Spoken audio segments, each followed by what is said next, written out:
ಭಗವಂತನಿಚ್ಛೆ.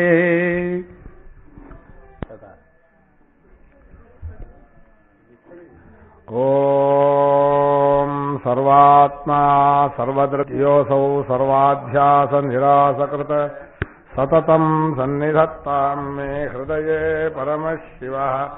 ಸೂತ್ರಭಾಷ್ಯ ಪ್ರಣೇತಾರೌ ವೇದಾಂತಾಬ್ಜ ಪ್ರಭಾಕರೌ ವಂದೇ ಪರಸ್ಪರ ಆತ್ಮಾನೌ ಬಾದರಾಯಣ ಶಂಕರೌ ವಂದೇ ತಂ ಸಚ್ಚಿದಾನಂದಂ ಯತಿವರ್ಯಂ ಮಹಾಮತಿಂ ವೇದ ವೇದಾಂತ ಸಾರಜ್ಞಂ ಸದ್ಗುರುಂ ಪ್ರಣತೋಸ್ಮ್ಯಹಂ. ಸದಾಹಂ ಸಂಪ್ರದಾಯಜ್ಞಂ ಸಂಯಮೀಂದ್ರಂ ಸದಾಶ್ರಯಂ ಸದ್ಗುರುಂ ಸಚ್ಚಿದಾನಂದಂ ಸದಾಚಾರಂ ಸಮಾಶ್ರಯೇ. ಓಂ ನಮೋ ಬ್ರಹ್ಮಾದಿಭ್ಯೋ ಬ್ರಹ್ಮವಿದ್ಯಾ ಸಂಪ್ರದಾಯ ಕರ್ತೃಭ್ಯೋ ವಂಶ ಋಷಿಭ್ಯೋ ನಮೋ ಮಹದ್ಭ್ಯೋ ನಮೋ ಗುರುಭ್ಯಃ. ಶ್ರೀ ಶ್ರೀ ಸಚ್ಚಿದಾನಂದೇಂದ್ರ ಸರಸ್ವತಿ ಸದ್ಗುರುಭ್ಯೋ ನಮಃ. ಶ್ರೀಮಚ್ಛಂಕರ ಭಗವತ್ ಪೂಜ್ಯಪಾದ ಸದ್ಗುರುಭ್ಯೋ ನಮಃ. ತತ್ವಜಿಜ್ಞಾಸುಗಳಲ್ಲಿ ಪ್ರಾರ್ಥನೆ. ಈಗಾಗಲೇ 2 ಪ್ರಕ್ರಿಯೆಗಳನ್ನು ನಾವು ಯಥಾಮತಿಯಾಗಿ ನಿರೂಪಣೆ ಮಾಡಿದ್ದೇವೆ. ಮೊದಲನೆಯದು ಕಾರ್ಯಕಾರಣ ಪ್ರಕ್ರಿಯೆ, ಎರಡನೆಯದು ಅವಸ್ಥಾತ್ರಯ ಪ್ರಕ್ರಿಯೆ. ವಿದ್ಯಾ ಪ್ರಕ್ರಿಯೆ ಅನ್ನೋದು ಸ್ವತಂತ್ರವಾಗಿರುವಂಥ ಒಂದು ಪ್ರಕ್ರಿಯೆ. ಆ ವಿದ್ಯಾ ಪ್ರಕ್ರಿಯೆಯ ಒಳಭೇದವೇ ಆಗತ್ತೆ ಎಲ್ಲವೂ. ಹೀಗೆ ಮಾಂಡುಕ್ಯೋಪನಿಷತ್ತನ್ನು ಬರೆಯುವಾಗ ಗುರುಗಳು ಬರೆದಿದ್ದಾರೆ, ಅನಿತರ ಸಾಧಾರಣವಾದ 2 ಪ್ರಕ್ರಿಯೆ ಅಂದರೆ ಇನ್ಯಾವಕ್ಕೂ ಇಂತಹ ಸಾಮರ್ಥ್ಯ ಇಲ್ಲದೆ ಇರೋ ಕಾರ್ಯಕಾರಣ ಪ್ರಕ್ರಿಯೆ, ಅವಸ್ಥಾತ್ರಯ ಪ್ರಕ್ರಿಯೆ ಮಾಂಡುಕ್ಯೋಪನಿಷತ್ತಿನಲ್ಲಿ ಕಾರಿಕೆಯಲ್ಲಿ ವಿಸ್ತಾರವಾಗಿ ಪ್ರತಿಪಾದಿತವಾಗಿದೆ ಅಂತ ಹೇಳಿದ್ದಾರೆ. ಅದು ಎಷ್ಟು ಹೇಳಿದರೂ ಇನ್ನೂ ಹೇಳಬೇಕು ಅನಿಸುತ್ತೆ. ಯಾಕೆಂದ್ರೆ ಪ್ರಕ್ರಿಯೆಯಲ್ಲಿ ತಪ್ಪು ತಿಳುವಳಿಕೆ ಭೇದಗಳು ಎಷ್ಟು ತರಹ ಬರಬಹುದು ಅನ್ನೋ ಕಲ್ಪನೆ ಮಾಡ್ಕೊಂಡು ಹೇಳಬೇಕಾಗತ್ತೆ. ಹೀಗೆ ಪ್ರಧಾನವಾದ 2 ಪ್ರಕ್ರಿಯೆಗಳನ್ನು ಅನುಭವ ಪ್ರಧಾನವಾಗಿ ನಿರೂಪಣೆ ಮಾಡಿದ್ದೇವೆ. ಪ್ರಕ್ರಿಯೆಯನ್ನು ಹೇಳುವಾಗ ನಮ್ಮ ಮನಸ್ಸಿನಲ್ಲಿ ಸ್ಪಷ್ಟವಾಗಿ ಒಂದು ಗೊತ್ತಿದೆ, ಹೇಗೆ ಅನುಭವ ಪ್ರಧಾನವೋ ಹಾಗೆ ಅಧ್ಯಾಸ ನಿರಾಕರಣೆಗೋಸ್ಕರವಾಗಿ ಅವಿದ್ಯೆಯನ್ನು ಕಳೆಯುವುದಕ್ಕೋಸ್ಕರ ಬಂದಿದೆ ಅಂತ. ಇಲ್ಲಿ ಒಂದು ಅಂಶವನ್ನು ನಾನು ಮುಂದೆ ಇಡಬೇಕಾಗಿದೆ. ಏನು ಅಂದರೆ, ಎಲ್ಲ ಪ್ರಕ್ರಿಯೆಗಳು ಕೊನೆಯಲ್ಲಿ ಒಂದು ಪ್ರಧಾನ ವಾಕ್ಯಾರ್ಥವನ್ನ ನಿಮಗೆ ಅನುಭವಕ್ಕೆ ತಂದುಕೊಡೋಕ್ಕೋಸ್ಕರವೇ ಬಂದಿದೆ. ವೇದಾಂತ ವಾಕ್ಯದಿಂದಲೇ ಬ್ರಹ್ಮಾತ್ಮ ಜ್ಞಾನ ಅನ್ನೋದು ಶಂಕರರ ವಾಕ್ಯ, ಶ್ರುತಿ ಸಮ್ಮತವೂ ಹೌದು. ಅದನ್ನ ನೀವು ಯಾವುದಾದ್ರೂ ಪ್ರಧಾನ ವಾಕ್ಯ ಇಟ್ಕೊಳ್ಳಿ, ಆತ್ಮನೇ ಬ್ರಹ್ಮ, ಅಥವಾ ಅಯಮಾತ್ಮ ಬ್ರಹ್ಮ ಸರ್ವಾನುಭೂಹು, ಅಥವಾ ಇದಂ ಸರ್ವಂ ಯದೇಯಮಾತ್ಮ ವಾಸುದೇವ ಸರ್ವಂ, ಯಾವುದಾದರೂ ಮಹಾವಾಕ್ಯವನ್ನಾದರೂ ಎಲ್ಲ ಪ್ರಕ್ರಿಯೆಗಳಿಗೂ ಹೊಂದಿಸಬಹುದು. ಕೊನೆಗೆ ಬರುವುದು ತಪ್ಪು ತಿಳುವಳಿಕೆಯನ್ನು ಕಳೆದ ಮೇಲೆ ಇದೆಲ್ಲವೂ ನಮ್ಮ ಸ್ವರೂಪವಾದ ಆತ್ಮನೇ. ನೀವು ಅವಸ್ಥಾತ್ರಯ ಪ್ರಕ್ರಿಯೆಯಲ್ಲಿ ಹೋದಾಗಲೂ ಅದೇ ಉತ್ತರವೇ ಬರುತ್ತೆ, ಕಾರ್ಯಕಾರಣ ಪ್ರಕ್ರಿಯೆಯಲ್ಲಿ ಬಂದಾಗಲೂ ಅದೇ ಉತ್ತರ ಬರುತ್ತೆ. ಅನುಭವ ಕೊನೆಯಲ್ಲಿ ಏನು ನಿಲ್ಲಬೇಕು ಅಂದರೆ ಎಲ್ಲ ತಪ್ಪು ತಿಳುವಳಿಕೆ ಹೋಗಿ ನಿಜವಾದ ಪರಮಾತ್ಮನೇ ನಾನು ಅನ್ನುವಂತಹದ್ದು. ಅದನ್ನು ತತ್ವಮಸಿ, ಅಹಂ ಬ್ರಹ್ಮಾಸ್ಮಿ ಇತ್ಯಾದಿ ವಾಕ್ಯಗಳಿಂದ ಹೇಳಿದ್ದೀವಿ. ಆ ವಾಕ್ಯಾರ್ಥವನ್ನೇ ಇಷ್ಟು ಪ್ರಕ್ರಿಯೆಗಳನ್ನು ವಿಸ್ತಾರವಾಗಿ ಹೇಳಿದ್ದೀವಿ. ಇನ್ನು ಒಂದು ಅಂಶ ಏನಪ್ಪಾ ಅಂದರೆ, ಎಲ್ಲ ಪ್ರಕ್ರಿಯೆಗಳನ್ನು ಹೇಳುವಾಗ ಉಪದೇಶ ಕ್ರಮ ಒಂದಿದೆ. ಆ ಉಪದೇಶ ಕ್ರಮವನ್ನು ನೀವು ಲಕ್ಷ್ಯದಲ್ಲಿ ಇಟ್ಕೊಂಡ್ರೆ ನಿಮಗೆ ಆ ಪ್ರಕ್ರಿಯೆಯನ್ನ ಅರ್ಥ ಮಾಡುವಾಗ ದಾರಿ ತಪ್ಪೋದಿಲ್ಲ ಅಂತ. ಅಧ್ಯಾರೋಪಾಪವಾದ ಪ್ರಕ್ರಿಯೆ ಅಂತ ಅದೊಂದಿದೆ ಅಂತ ಹೇಳಿದ್ವಿ. ಅದನ್ನು ಸೂಕ್ಷ್ಮವಾಗಿ ಕೆಲವು ಸಲ ವಿಚಾರ ಮಾಡಿದ್ದೀವಿ. ಅದನ್ನು ಪ್ರಧಾನವಾಗಿ ಯಾಕೆ ಈ ಪಂಚಾಹದಲ್ಲಿ ನಾವು ತಗೊಳ್ಳಿಲ್ಲ ಅಂದರೆ, ಅನುಭವ ಪ್ರಧಾನ ಅಂತಾದ್ರಿಂದ ವಾಕ್ಯವನ್ನು ಇಟ್ಕೊಂಡು ನಾವು ಇಲ್ಲಿ ಚರ್ಚೆ ಮಾಡ್ತಾ ಇಲ್ಲ. ಶಂಕರ ಭಾಷ್ಯ ವಾಕ್ಯವನ್ನಾಗಲಿ ವೇದಾಂತ ವಾಕ್ಯವನ್ನಾಗಲಿ ಇಟ್ಕೊಂಡು ವಿಚಾರವನ್ನು ಮಾಡ್ತಾ ಇದ್ರೆ ನಾನು ಅಧ್ಯಾರೋಪಾಪವಾದವನ್ನೇ ಪ್ರಧಾನವಾಗಿ ಇಟ್ಕೋತಾ ಇದ್ದೆ. ಆದರೆ ನಾವು ಇಟ್ಕೊಂಡು ಅನುಭವ ಪ್ರಧಾನವಾಗಿ ನಮಗಿರುವ ಅನುಭವವನ್ನು ಇಟ್ಕೊಂಡು ವಿಚಾರ ಮಾಡ್ತಾ ಇದ್ದೀವಿ. ಆದ್ದರಿಂದ ಇದೇ ಕ್ರಮದಲ್ಲಿ ಹೇಳಿದ್ದೀವಿ.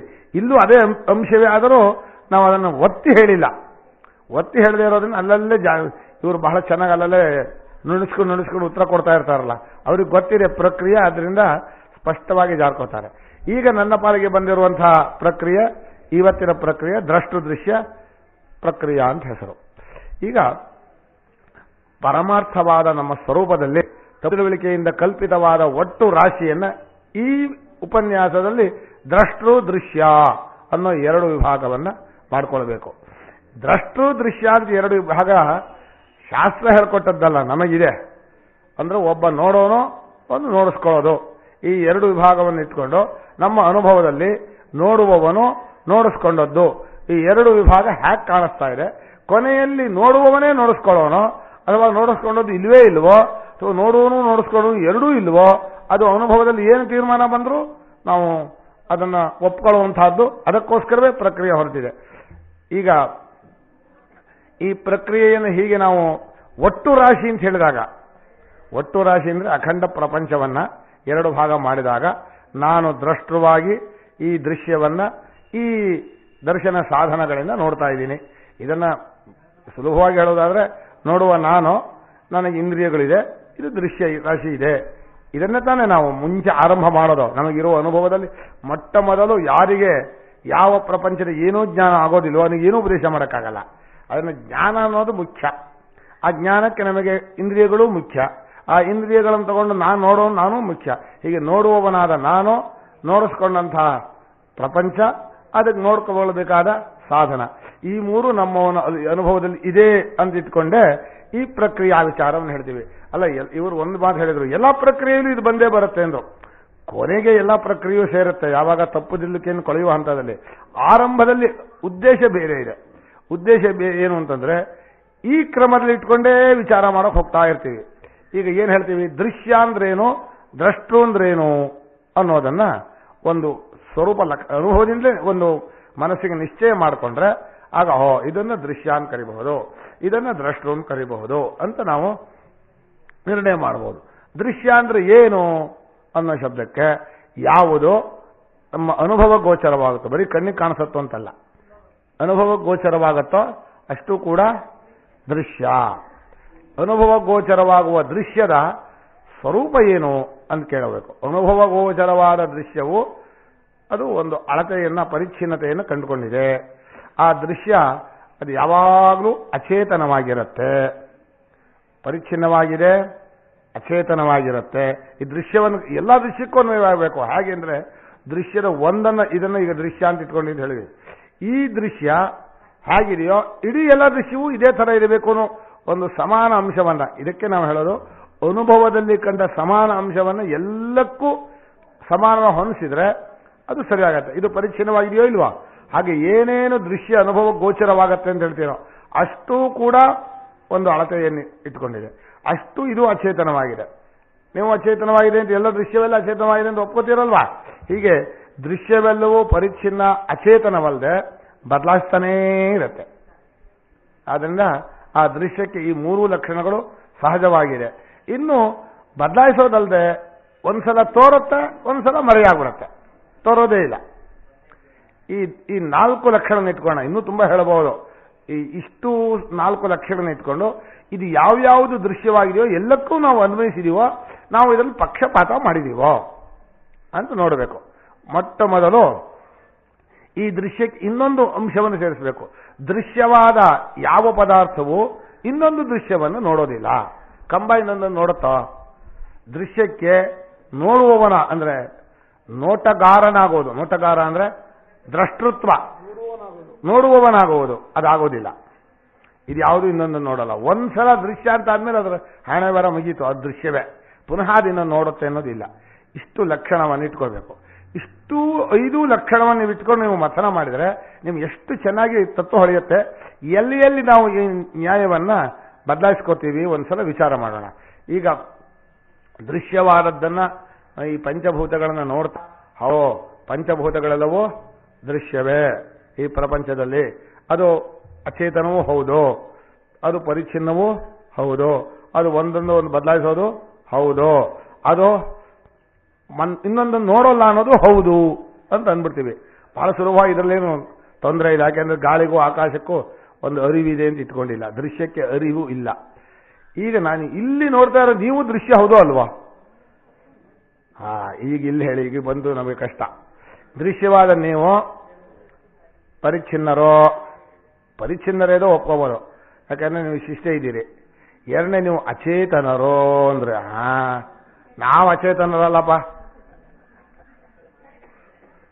ಅಲ್ಲ. ಮೊದಲು ಅನುಭವದಿಂದ ಒಂದು ನಿರ್ಣಯ ಮಾಡಿ ನೀವು ಅಚೇತನರು ಅಂತಂದ್ರೆ ನೀವು ಯಾಕೆ ಬೇಜಾರು ಮಾಡ್ಕೋತೀರಾ? ನೋಡುವವನಿದಾನಲ್ಲ ಅವನಿಗೆ ನೀವು ಅಚೇತನರ. ಆದ್ರೆ ಅವರು ನೋಡ್ತಾರೆ, ನಮ್ಮ ಅನುಭವ ಇದೆಯಾ ಇಲ್ವೋ ಅಂತ ಕೇಳ್ತೀರಿ. ಏನ್ ಹೇಳ್ತೀರಿ? ದೃಶ್ಯವಾದ ನೀವು ಅಚೇತನರು ಅಂತ ನಾನು ನಿರ್ಣಯ ಮಾಡಿದೆ. ನಾನು ದ್ರಷ್ಟರು. ಈಗ ದ್ರಷ್ಟವಾಗಿ ನಾನು ಕೂತ್ಕೊಂಡಿದ್ದೀನಿ. ನನ್ನ ದೃಶ್ಯರಾಶಿಯಲ್ಲಿ ನೀವು ಸೇರಿದ್ದೀರಿ. ದೃಶ್ಯರಾಶಿಯಲ್ಲಿ ಬಾಕಿ ಇದಕ್ಕೆಲ್ಲ ನಿಯಮ ಸುಲಭ ಆಯಿತು. ಆ ನೀವು ಇದೀರಲ್ಲ, ಇದು ಅಚೇತನರು, ಅವ್ರಿಗೆ ನೋಡೋ ಶಕ್ತಿನೂ ಇಲ್ಲ ಅಂದ್ರೆ ನೀವು ಒಪ್ಕೋತೀರಾ? ಯಾಕೆ ಒಪ್ಕೊಳ್ಳಲ್ಲ? ನಾನು ಅಚೇತನ ಆಗ್ಬಿಡ್ತೀನಿ, ನೀವು ದೃಶ್ಯ ಬಂದ್ಬಿಡ್ತೀರಿ ನೀವು ಅಲ್ವಾ? ಆಗಲೇ ನೀವು ಯಾವುದನ್ನು ನನ್ನ ದೃಶ್ಯ ಅಂತ ಹೇಳ್ತೀರೋ ಅದು ಅಚೇತನವಾಗಲಿ. ಆದ್ರೆ ನಾನು ದ್ರಷ್ಟರು ಅಚೇತನ ಏನಾಗಲ್ಲ. ನನ್ನಕ್ಕೆ ನೀವು ಚೇತನ ಅಂತ ನೋಡೋಕೆ ನಂಗೆ ಬರೋದೇ ಇಲ್ಲ. ನಾನು ದ್ರಷ್ಟವಾಗಿ ಚೇತನನಾಗಿ ನೋಡುವಾಗ ನಾನು ಇನ್ನೊಂದು ಚೇತನವನ್ನು ನೋಡೋಕೆ ಸಾಧ್ಯವೇ ಇಲ್ಲ. ಎರಡು ಚೇತನಗಳು ಪರಸ್ಪರ ಒಂದನ್ನು ಒಂದು ನೋಡೋದಿಲ್ಲ. ಆದ್ರೆ ಲೋಕದಲ್ಲಿ ನಾವು ಹೇಳುವಾಗ ಹೇಳ್ತೀವಿ, ನೀವು ಚೇತನರು, ನಾನು ಚೇತನ, ನಾನು ನಿಮ್ಮನ್ನ ನೋಡ್ತೀವಿ, ನೀವು ನಮ್ಮನ್ನು ನೋಡ್ತೀರಿ ಅಂತ. ಇಬ್ರು ಅಚೇತರಾಗ್ತೀವೋ, ಇಬ್ರು ಚೇತನರಾಗ್ತೀವ?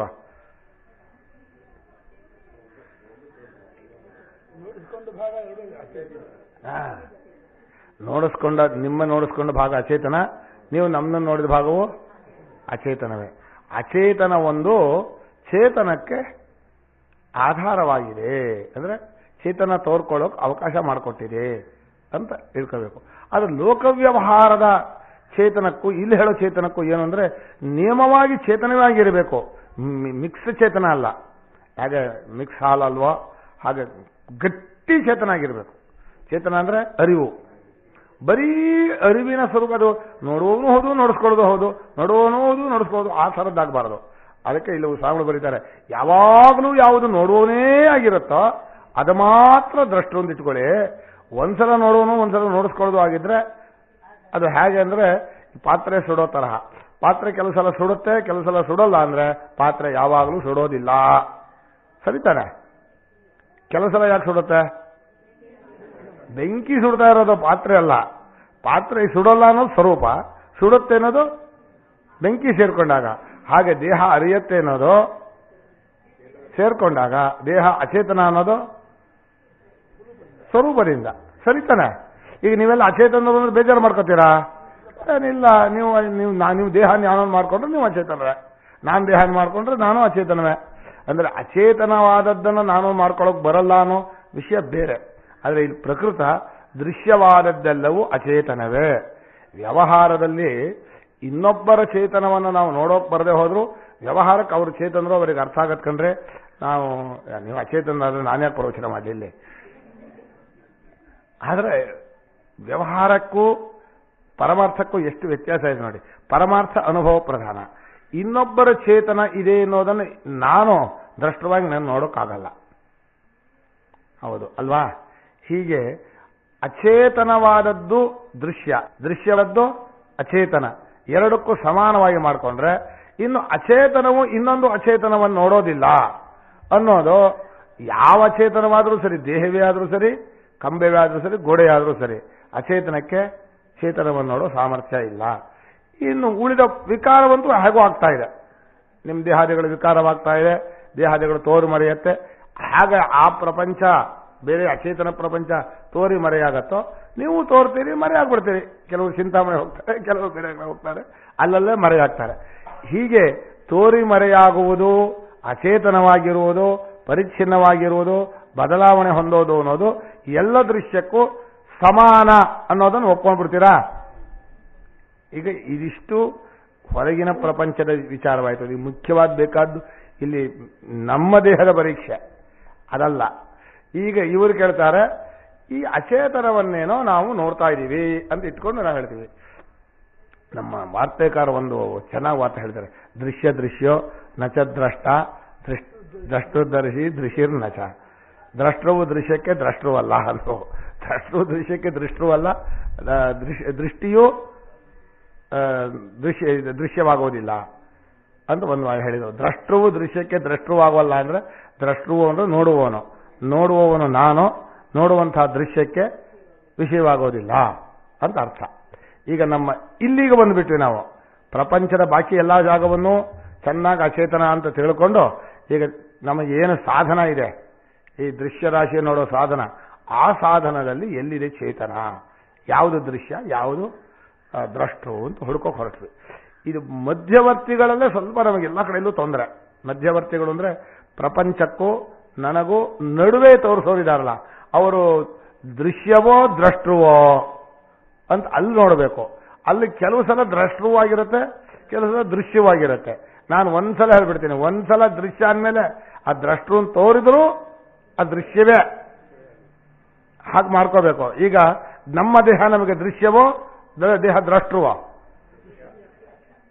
ದೇಹ ದೃಶ್ಯ, ಆದ್ರೆ ದೇಹ ಯಾವುದನ್ನು ನೋಡೋದಿಲ್ಲ.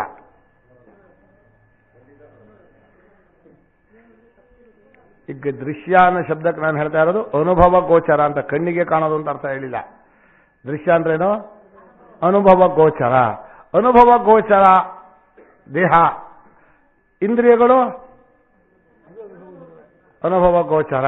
ಇಂದ್ರಿಯಗಳು ಅನುಭವ ಗೋಚರ. ಇಂದ್ರಿಯಗಳಿಗೆ ನಾವು ಕಾಣಿಸಲ್ಲ, ನಮಗೆ ಇಂದ್ರಿಯ ಕಾಣಿಸ್ತಾ ಇದೆ, ಸರಿನಾ? ಇಂದ್ರಿಯಗಳು ಅಚೇತನವೇ, ದೇಹವು ನಮ್ಮ ಸೂತ್ರ ಭಾಷ್ಯದಲ್ಲಿ ಯಾಚಕರೇ ಈ ಬ್ರಹ್ಮ ಜಿಜ್ಞಾಸೆ ಮಾಡ್ತೀರಿ ಅಂತ ವಿಚಾರ ಬಂತು. ಈ ಬ್ರಹ್ಮ ಲೋಕದಲ್ಲಿ ಎಲ್ಲೂ ಪ್ರಸಿದ್ಧವಲ್ಲ. ಗೊತ್ತಿದೆ ಯಾರಿಗಾರು ಬ್ರಹ್ಮ ಅಂತ? ಇಲ್ಲ.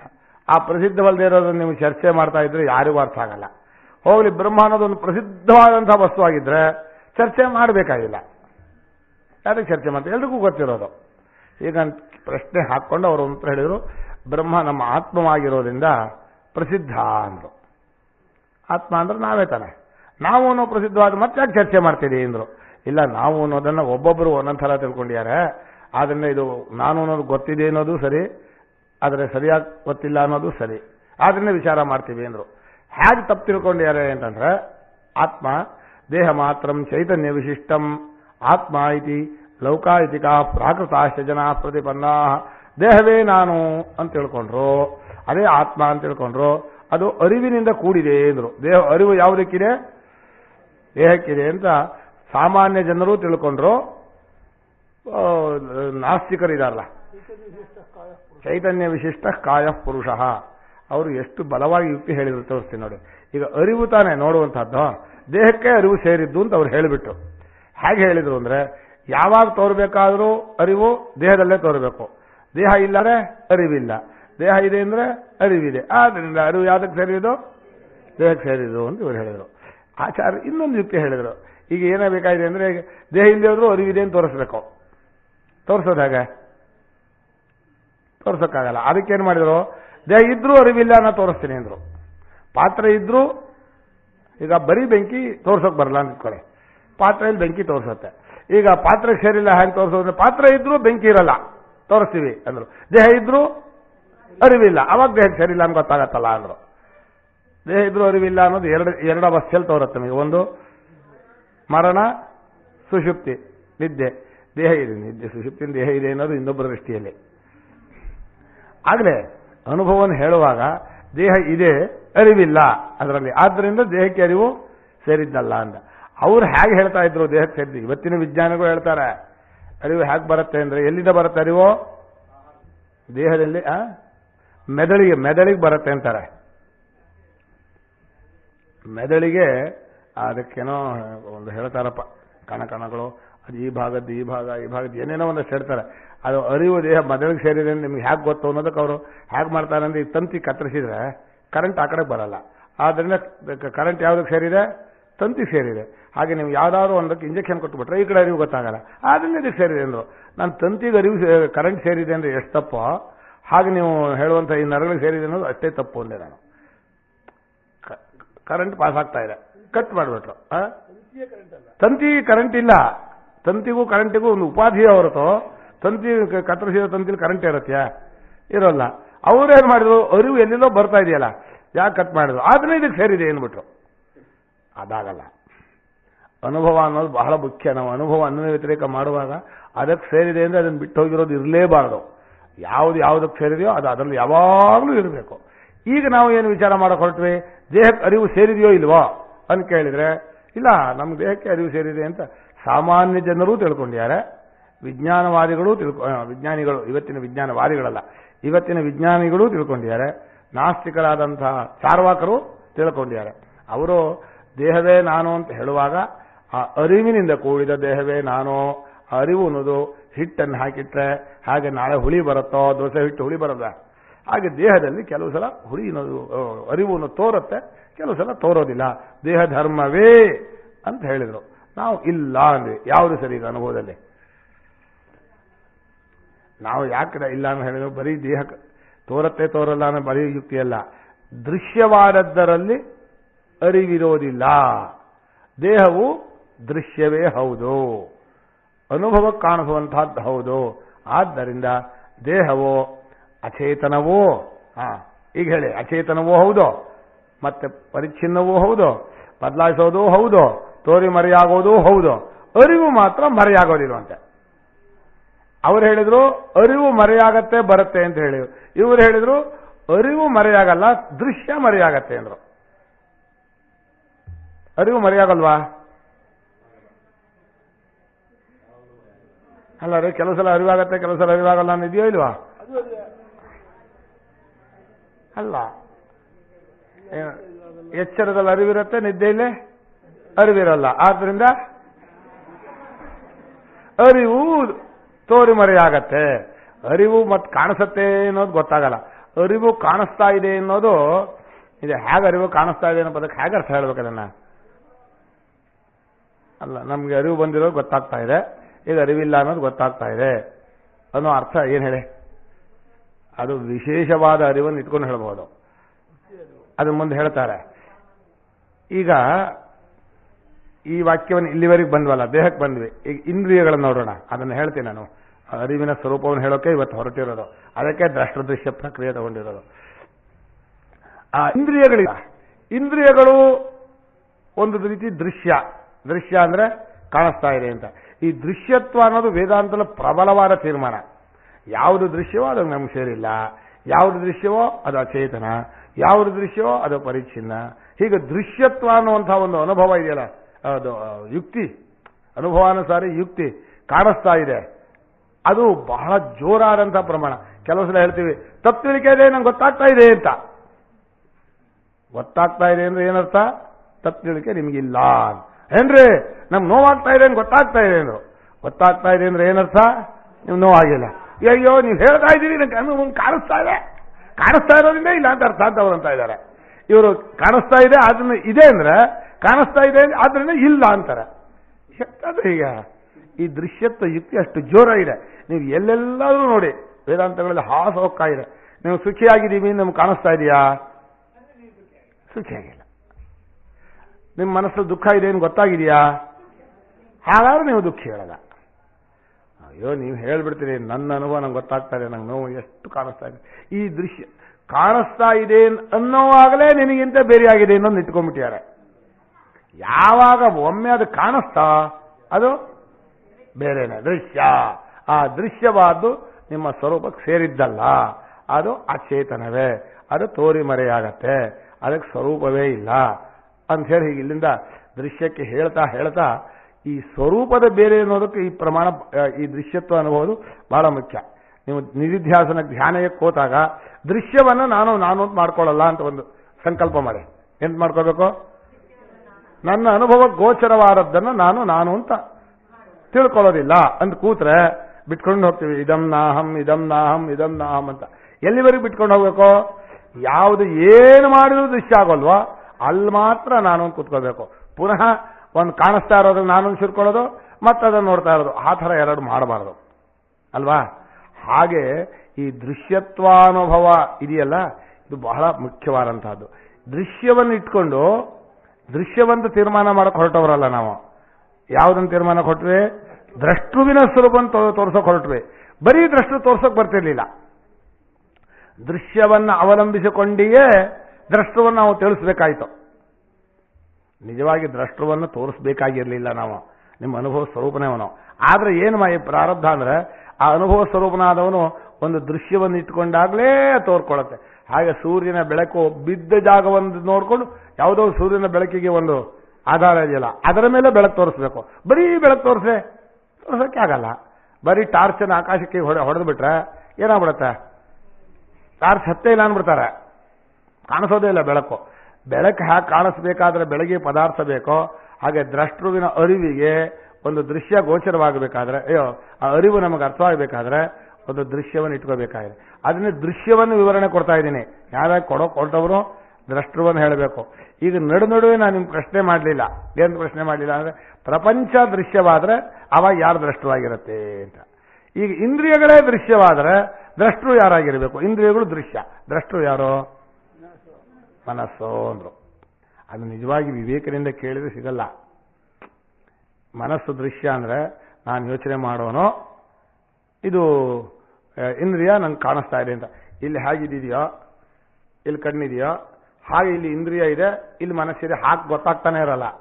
ಒಂದ್ಸಲ ನಾನು ಕಣ್ಣಾಗಿರ್ತೀನಿ, ಒಂದ್ಸಲ ನಾನು ಮನಸ್ಸಾಗಿರ್ತೀನಿ. ಕಣ್ಣಾದ ನಾನನ್ನ ಮನಸ್ಸಾದ ನಾನು ನೋಡ್ತಾ ಇದೆ ಅಂತಂದ್ರೆ ಎರಡು ನಾನುಗಳಿರತ್ತೆ ಒಟ್ಟಿಗೆ. ಹಾಗೆ ಕಣ್ಣು ಕಾಣಿಸುತ್ತೆ. ಕಣ್ಣು ಕಾಣಿಸುತ್ತೆ ಅಂದ್ರೆ ಕಣ್ಣು ಗೋಚರ. ಕಣ್ಣು ಕಾಣಿಸುತ್ತೆ ಅನ್ನೋ ಪದ ಕಣ್ಣು ಹ್ಯಾಂಗ ನಮ್ಮ ಕಣ್ಣು ಕಾಣುತ್ತೆ ಅಂತಲ್ಲ. ಕಣ್ಣು ದೃಶ್ಯವಾಗಿದೆ ಅಂತ ನಮ್ಗೆ ಹೇಗೆ ಗೊತ್ತಾಗತ್ತೆ ಅಂದ್ರೆ ಮನಸ್ಸಿಗೆ ಗೊತ್ತಾಗತ್ತೆ ಅಂದ್ಬಿಡ್ತೀವಿ. ಮನಸ್ಸೇ ಕಣ್ಣಾಗಿದೆ. ಮನಸ್ಸು ಕಣ್ಣಾದ್ರೆ ಅದು ದೃಶ್ಯವಾಗತ್ತಾ? ಆಗಲ್ಲ. ಆದ್ರಿಂದ ಈ ದೃಶ್ಯವಾದ ಅಂತಃಕರಣ ಹೋಗಲಿ, ದೃಶ್ಯವೇ ಆಗಿಲ್ಲ ಅಂದ್ರೆ ಇನ್ನೊಂದು ತೊಂದರೆ ಬಂದ್ಬಿಡುತ್ತೆ. ಯಾವುದು? ಇಂದ್ರಿಯಗಳು ದೃಶ್ಯವೇ ಆಗಲಿಲ್ಲ ಅಂತ ಇಟ್ಕೊಳ್ಳಿ. ಅವಾಗ ಏನ್ ನಿರ್ಣಯ ಮಾಡ್ಬೇಕಾಗತ್ತೆ? ಇಲ್ವೇ ಇಲ್ಲ ಅಂತ ಹೇಳ್ಬೇಕಾಗತ್ತೆ. ಅದು ಇನ್ನೂ ಕಷ್ಟ. ದೃಶ್ಯವಾದ್ರೆ ಸ್ವಲ್ಪ ಹೊತ್ತಾದ್ರೂ ನಾವು ಇರ್ತೀವಿ. ದೃಶ್ಯವೀಗ ದ್ರಷ್ಟೃವು ದೃಶ್ಯವನ್ನು ಆಶ್ರಯಿಸಿಕೊಂಡು ತನ್ನ ಸ್ವರೂಪವನ್ನು ತೋರಿಸ್ತಾನೆ. ದೃಶ್ಯವಾದಂತಹ ಪ್ರಪಂಚಕ್ಕೆ ನಮ್ಮ ತತ್ಕಾಲಕ್ಕಾದರೂ ಈ ಪ್ರಪಂಚ ತೋರುವಾಗಿದೆ. ಪರಿಚ್ಛಿನ್ನವಾಗಿರ್ಬೋದು, ಬದಲಾಯಿಸ್ತಾ ಇರ್ಬೋದು. ಬದಲಾಯಿಸಲಿ, ಪರಿಚ್ಛಿನ್ನವಾಗಲಿ, ಅಚೇತನವಾಗಲಿ, ನಮ್ಮ ಸ್ವರೂಪಕ್ಕೆ ಸೇರದೆ ಹೋಗಲಿ, ಏನೇ ಆಗಲಿ, ಇದೇನಾದರೂ ಅನಿಸ್ಕೊಂಡಿದೆ. ನಮ್ಮ ಬುದ್ಧಿಗೆ ಏನಿಸುತ್ತೆ? ದೃಶ್ಯವಾದದ್ದು ಇದೆ ಅಂತ. ಇಂದ್ರಿಯಗಳಿಗೆ ಹೋದಾಗ ದೃಶ್ಯವೇ ಆಗೋಲ್ಲ ಅಂತ ಹೇಳಿದರೆ ಇಲ್ಲ ಅಂತ ಆಗ್ಬಿಡುತ್ತೆ. ಆದ್ರಿಂದ ಆ ಭಯದಿಂದ ಸದ್ಯ ನಮ್ಗೆ ಇಂದ್ರಿಯ ಇದೆ ಗೊತ್ತುಕೊಂಡ್ರೆ ಆದ್ರಿಂದ ದೃಶ್ಯ ಅಂತ. ಅಲ್ಲಿ ಎರಡು ನಾವು ಕನ್ಫ್ಯೂಷನ್ ಕೊಡ್ತೀವಿ. ಕನ್ಫ್ಯೂಷನ್ ಅಂದ್ರೆ ಆಯ್ತು, ದೃಶ್ಯವಾಗಿದೆ, ಅದು ಪರಿಚ್ಛಿನ್ನವಾಗಿದೆ, ಆದ್ರೆ ನೀವು ದೃಶ್ಯವಾದ್ರೆ ಅದನ್ನು ನಾನು ಮಾಡ್ಕೊಂಡದ್ದು ಹಾಗೆ. ಅದು ದೃಶ್ಯವಾದ್ರು ನಾನೇ. ನಿಮ್ಗೆ ಗೊತ್ತಿದೆಯೋ ಇಲ್ವಾ ದೃಶ್ಯ ಅಂತ? ಇದು ದೃಶ್ಯ, ಇದನ್ನು ನಾನು ಮಾಡ್ಕೋತೀರಾ? ಆ ಕಂಬ ದೃಶ್ಯ ನಾನು ಮಾಡ್ಕೋತೀರಾ? ಇಂದ್ರಿಯ ದೃಶ್ಯ ಅಂತ ಒಪ್ಕೊಂಡು ಇಂದ್ರಿಯಗಳನ್ನು ನಾನು ಮಾಡ್ಕೊಂಡಿದ್ರೋ ಇಲ್ವಾ? ಅಲ್ಲ. ಇಲ್ಲಿ ಯಾಕೆ ಪಕ್ಷಪಾತ ನಿಮಗೆ ಅಂತ? ನಾನಲ್ಲ, ಹೌದು ಇಂದ್ರಿಯಗಳು ನಾನಲ್ಲ ಅಂತ ಯಾಕೆ ಅನ್ನಿಸ್ತಾ ಇಲ್ಲ? ದೃಶ್ಯವಾಗಿರುವುದರಿಂದ ಇಂದ್ರಿಯಗಳು ಯಾವುದು ನನ್ನ ಸ್ವರೂಪಕ್ಕೆ ಸೇರಿದ್ದಲ್ಲ. ಅದರಲ್ಲಿ ನಾನು ಅನ್ನೋ ಪ್ರೇಮವನ್ನು ಕೊಡಬಾರ್ದು, ಬಿಡಿಸ್ಕೋಬೇಕು ನಾನು. ನಿಮಗೆ ನೋಡೋದಕ್ಕೆ ಸಾಧನ ಅಂತ ಬೇಕಾದ್ರೆ ಇಟ್ಕೊಳ್ಳಿ. ಈಗ ಲೈಟು ಸಾಧನಪ್ಪ, ಲೈಟೇ ವಸ್ತು ಆಗತ್ತನ? ಆಗಲ್ಲ. ಹಾಗೆ ಇಂದ್ರಿಯಗಳು ಸಾಧನ ಅರಿವಿಗೆ. ಇಂದ್ರಿಯಗಳೇ ನಾನ. ಅರಿವನ್ನು ನಾನೊಂದು ಮಾಡ್ಕೊಳ್ಳಿ, ಪರವಾಗಿಲ್ಲ. ಆದರೆ ಸದ್ಯಕ್ಕೆ ಏನು ಮಾಡ್ಕೊಂಡಿದ್ರಿ? ಇಂದ್ರಿಯಗಳೇ ನಾನು. ದೇಹದಲ್ಲಿ ಇಂದ್ರಿಯಗಳು, ಇಂದ್ರಿಯಕ್ಕೆ ಆಧಾರ ಕೊಡ್ತದೋ ಯಾವುದೋ ದೇಹ, ಅದೇ ನಾನು. ಈ ನಡೆದೊಡೆ ಈ ತರಹದ ತಪ್ಪು ಕಲ್ಪನೆ ಬರುತ್ತೆ ಅಂತ ಈ ಪ್ರಕ್ರಿಯೆ ತಗೊಂಡ್ಬಂದಿದ್ದು. ದೃಶ್ಯವಾದ ಮೇಲೆ ಅದು ಆತ್ಮವಾಗುವುದಿಲ್ಲ, ನಾನು ಅಂತ ಅನಿಸ್ಕೊಳ್ಳೋದಿಲ್ಲ. ಈ ಪ್ರಕ್ರಿಯೆ ವಿವೇಕಮಾಯಿತು. ಈಗ ಒಂದು ಮಾತನ್ನ ನಾನು ಇಲ್ಲಿ ವಿಶೇಷವಾಗಿ ಹೇಳಬೇಕು. ದೃಷ್ಟೇರ್ದ್ರಷ್ಟ, ಶ್ರುತೇ ಶ್ರೋತ, ಮತೇರ್ಮಂತ, ವಿಜ್ಞಾತೇರ್ವಿಜ್ಞಾತ ಅಂತ ಒಂದು ವಾಕ್ಯ ಇದೆ, ಉಪನಿಷತ್ತಿನ ವಾಕ್ಯ. ಈಗ ಅರಿವು ಅನ್ನೋದು ದೃಶ್ಯವನ್ನು ನೋಡ್ತೀವಿ ಅಂತ ಹೇಳ್ತೀವಲ್ಲ, ದೃಶ್ಯವಾದ ಈ ಇಂದ್ರಿಯ ದೃಷ್ಟಿ ಅಥವಾ ಇನ್ನು ಮನಸ್ಸು ಸೇರಿಸ್ಬಿಡ್ತೀನಿ. ಮನಸ್ಸು ದೃಶ್ಯ ಹೌದು ಅಲ್ವಾ? ಇಂದ್ರಿಯ ಅನ್ನೋದ್ರಲ್ಲಿ ಮನಸ್ಸು ಸೇರ್ತೋ. ಆದರೆ ಮನಸ್ಸನ್ನು ದೃಶ್ಯ ಅಂತ ನೋಡುವಾಗ ಸ್ವಲ್ಪ ನಮಗೆ ಕಸಿವಿಸಿ ಏನು ಅಂದ್ರೆ ಮನಸ್ಸನ್ನೇ ನೋಡುತ್ತೆ ಅಂತ. ಇಲ್ಲಿ ನೀವು ವೇದಾಂತ ಕೇಳದೇ ಇದ್ದವ್ರಿಗೆ ಕೇಳ್ರೆ ಮನಸ್ಸಿದೆ ನಿಂಗೆ ಹಾಗೆ ಗೊತ್ತಾಯ್ತು ಅಂದ್ರೆ ಮನಸ್ಸಿಗೆ ಗೊತ್ತಾಯ್ತು. ಮನಸ್ಸಿದೆ ಅನ್ನೋದು ನಮ್ಮ ಮನಸ್ಸನ್ನೇ ನೋಡಿದ್ವಿ. ಮನಸ್ಸನ್ನೇ ನೋಡ್ತು. ಆ ಕಂಬನೇ ನೋಡ್ತು, ಗೋಡೆನೇ ನೋಡ್ತು. ಈ ತರ ಶುರು ಮಾಡ್ತೀವಿ. ನಮ್ಮ ಆಚಾರ್ಯರು ಒಂದು ಭಾಷೆಯಲ್ಲಿ ಹೇಳಿದ್ದಾರೆ, ಕಠೋಪನಿಷತ್ತಲ್ಲಿ ಏನ ರೂಪಂ ರಸಂ ಗಂಧಂ ಅಂತ ಒಂದು ಮಂತ್ರ ಬರುತ್ತೆ. ಆ ಮಂತ್ರದಲ್ಲಿ ಒಂದು ಅರಿವು ಅಂದ್ರೆ ನೋಡುವಂತಹ ಸಾಮರ್ಥ್ಯ ರೂಪ, ರಸ, ಗಂಧ ಇವುಗಳಿಂದ ಕೂಡಿದ್ದಕ್ಕೆ ಇಲ್ಲ ಅಂದ್ರು. ಯಾವುದರಿಂದ ರೂಪ, ರಸ, ಗಂಧ ಇವುಗಳನ್ನು ನೋಡ್ತಾನೋ ಅವನು ಆತ್ಮ ಅಂತ ಉಪನಿಷತ್ತು ಹೇಳ್ಬಿಡ್ತು. ಅಲ್ಲರಿ ಆ ರೂಪ, ರಸ, ಗಂಧ ನೋಡೋದು ಯಾವುದಾ? ಇಂದ್ರಿಯಗಳು. ಏನು ಉಪನಿಷತ್ತು ತಪ್ಪಾತ ಹೇಳ್ಕೊಂಡ್ಬಿಡ್ತಲ್ಲ ಅಂದ್ರೆ ಹಾಗಲ್ಲ. ರೂಪ, ರಸ, ಗಂಧ ಇವುಗಳನ್ನು ನೋಡಬೇಕಾದ್ರೆ ಅದಕ್ಕೆ ರೂಪ, ರಸ, ಗಂಧ ಯಾವುದು? ಆ ನೋಡುವವನಿಗೆ ಇರಬಾರ್ದು. ರೂಪ, ರಸ, ಗಂಧ ಯಾವುದನ್ನು ನೋಡುತ್ತೋ ಅವನಲ್ಲಿ ರೂಪ ರಸ ಗಂಧ ಈ ಪಂಚ ಗುಣಗಳು ಇರಬಾರದು. ಪಂಚೇಂದ್ರಿಯಗಳು ಪಂಚಗುಣಗಳಿಂದ ಕೂಡಿದ್ರೆ ಅದಕ್ಕೆ ಅಲ್ಲಿ ನೋಡೋ ಸಾಮರ್ಥ್ಯ ಇಲ್ಲದೆ ಇಲ್ಲಿ ನೋಡೋ ಸಾಮರ್ಥ್ಯ ಬರುತ್ತೆ. ಈಗ ಗೋಡೆಗೆ ನೋಡುತ್ತೆ, ಒಂದು ಅಕಸ್ಮಾತ್ ರೂಪ ಇರೋ ನೋಡಾಗಿದ್ರೆ ಈ ಗೋಡೆ ಆ ಗೋಡೆ ನೋಡುತ್ತೆ, ಆ ಕಂಬ ನೋಡುತ್ತೆ ಅಂತ ಆಗ್ಬಿಡತ್ತೆ. ಅದು ಲೋಕದ ಅನುಭವಕ್ಕೆ ವಿರುದ್ಧ. ಆದ್ದರಿಂದ ಒಂದು ಸಲ ದೃಶ್ಯವಾದ ಮೇಲೆ ಆ ದೃಶ್ಯವಾದದಕ್ಕೆ ನೋಡುವ ಸಾಮರ್ಥ್ಯ ಚೂರು ಇಲ್ಲ ಅಂತ ಹೇಳ್ಬಿಡ್ಬೇಕು, ಯಾವಾಗಲೂ ಇಲ್ಲ ಅಂತ. ಹಾಗೆ ದೇಹಕ್ಕೆ ಆಗಲಿ ಇಂದ್ರಿಯಕ್ಕಾಗಲಿ ಮನಸ್ಸಿಗಾಗಲಿ ನೋಡುವ ಸಾಮರ್ಥ್ಯ ಯಾವಾಗಲೂ ಇಲ್ಲ. ಅದು ದ್ರಷ್ಟು ಆಗೇ ಇಲ್ಲ. ಆಗದೇ ಇರೋ ದ್ರಷ್ಟುವನ್ನು ಹಿಡ್ಕೊಂಡು ಅವನನ್ನು ದ್ರಷ್ಟುವನ್ನು ಮಾಡಿಕೊಂಡು ಅದಕ್ಕೆ ಯಾವುದೋ ಒಂದು ದೃಶ್ಯ ಮಾಡ್ಕೊಂಡು ನಾವು ವ್ಯವಹಾರ ಮಾಡ್ತಾ ಇದ್ದೀವಿ. ಇಲ್ಲೇ ಬಿಡಿಸ್ಕೊಳ್ಬೇಕಾದ ಜಾಗ ಯಾವುದು? ಅಂತಃಕರಣವನ್ನು ನೋಡಬೇಕು. ಅದಕ್ಕೆ ನಮ್ಮ ಕೇನೋಪನಿಷತ್ತಿನ ಮೊದಲನೇ ಮಂತ್ರ ಬಂತು, ಶ್ರೋತ್ರಸ್ಯ ಶ್ರೋತ್ರಂ ಮನಸೋ ಮನೋ ಅಂತ. ಅದು ಕಿವಿಗೆ ಕಿವಿ ಅಂತಂದಾಗ ಈಗ ಮನಸ್ಸನ್ನು ನೋಡುತ್ತೆ ಅನ್ನೋ ವಾದವನ್ನು ಒಂದು ಸ್ವಲ್ಪ ಚರ್ಚೆ ಮಾಡೋಣ. ಯಾಕೆಂದ್ರೆ ಅದಕ್ಕೆ ಒಬ್ಬರು ವಾದಿಗಳೇ ಇದ್ದಾರೆ. ಯಾರೋ ವಿಜ್ಞಾನವಾದಿಗಳು ಅಂತ, ಬಹಳ ಗಟ್ಟಿಯಾದಂಥವರು, ತರ್ಕದಲ್ಲೂ ಬಲಿಷ್ಠರು. ಮಾಂಡುಕ್ಯೋಪನಿಷತ್ನಲ್ಲಿ ಅವರೇ ಪೂರ್ವ ಪಕ್ಷ.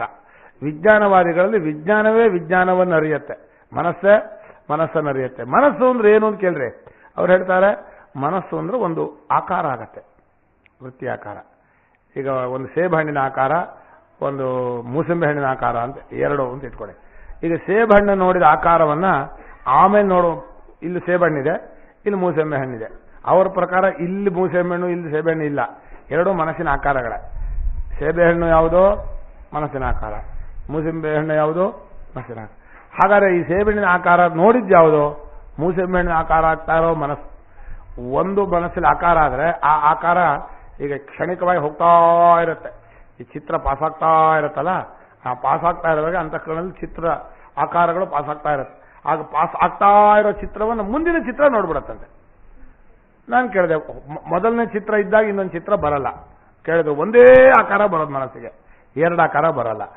ಒಂದೇ ಆಕಾರ ಇದ್ರೆ ಆ ಆಕಾರವನ್ನು ಇನ್ನೊಂದು ಮನಸ್ಸು ನೋಡ್ಬೇಕಾದ್ರೆ ಆಕಾರ ಬಿಟ್ಟು ನೋಡ್ಬೇಕಾ, ಆಕಾರ ಇಟ್ಕೊಂಡು ನೋಡ್ಬೇಕಾ? ಬಿಟ್ರೆ ಆಕಾರ ಇರಲ್ಲ, ನೋಡೋಕ್ಕಾಗಲ್ಲ. ಇಟ್ಕೊಂಡ್ರೆ ಅದೇ ದೃಶ್ಯವಾಗಿರುತ್ತೆ ನೋಡಿ.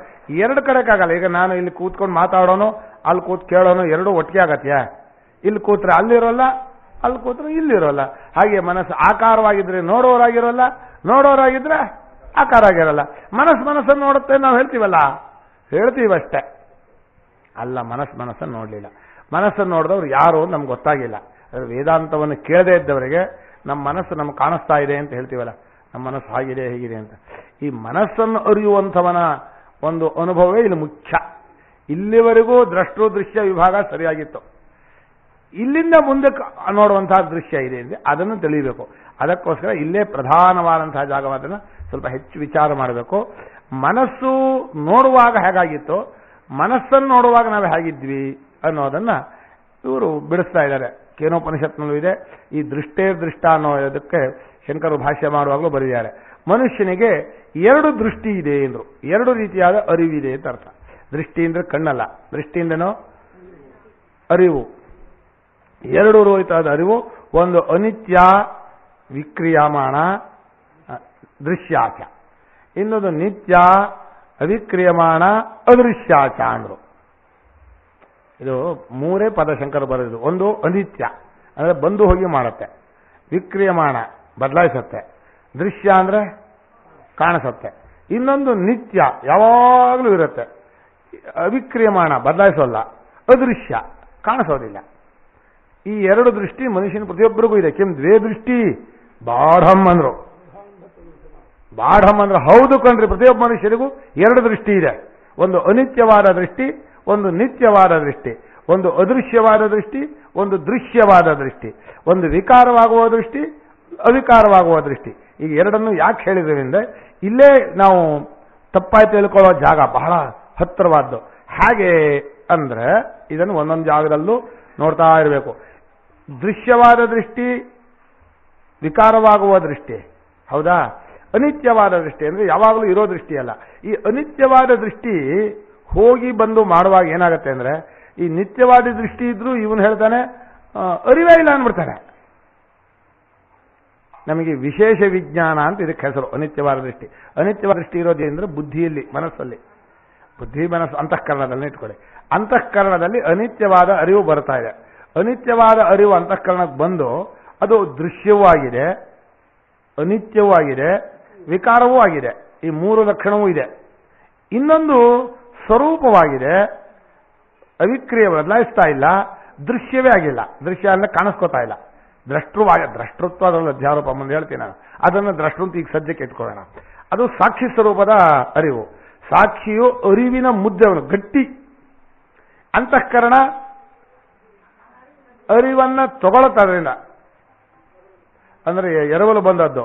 ಆ ಸಾಕ್ಷಿ ಅರಿವಿನ ಮುಂದೆ ಅಂತಃಕರಣ ವಿಕಾರವಾಗ್ತಾ, ಆಮೇಲೆ ಬಂದು ಹೋಗಿ ಮಾಡ್ತಾ ದೃಶ್ಯವಾಗಿರುವ ದೃಷ್ಟಿ. ನಿಜವಾಗಿ ಅದು ದೃಶ್ಯವಾದ ಮೇಲೆ ಅದಕ್ಕೆ ದೃಷ್ಟಿ ಅಂತ ಹೇಳೋದು ತಪ್ಪು. ನಾವು ಒಂದ್ಸಲ ಹೇಳ್ಬಿಟ್ವಿ, ಯಾವುದು ದೃಶ್ಯವೋ ಅದು ಅಚೇತನ ಅಂತ.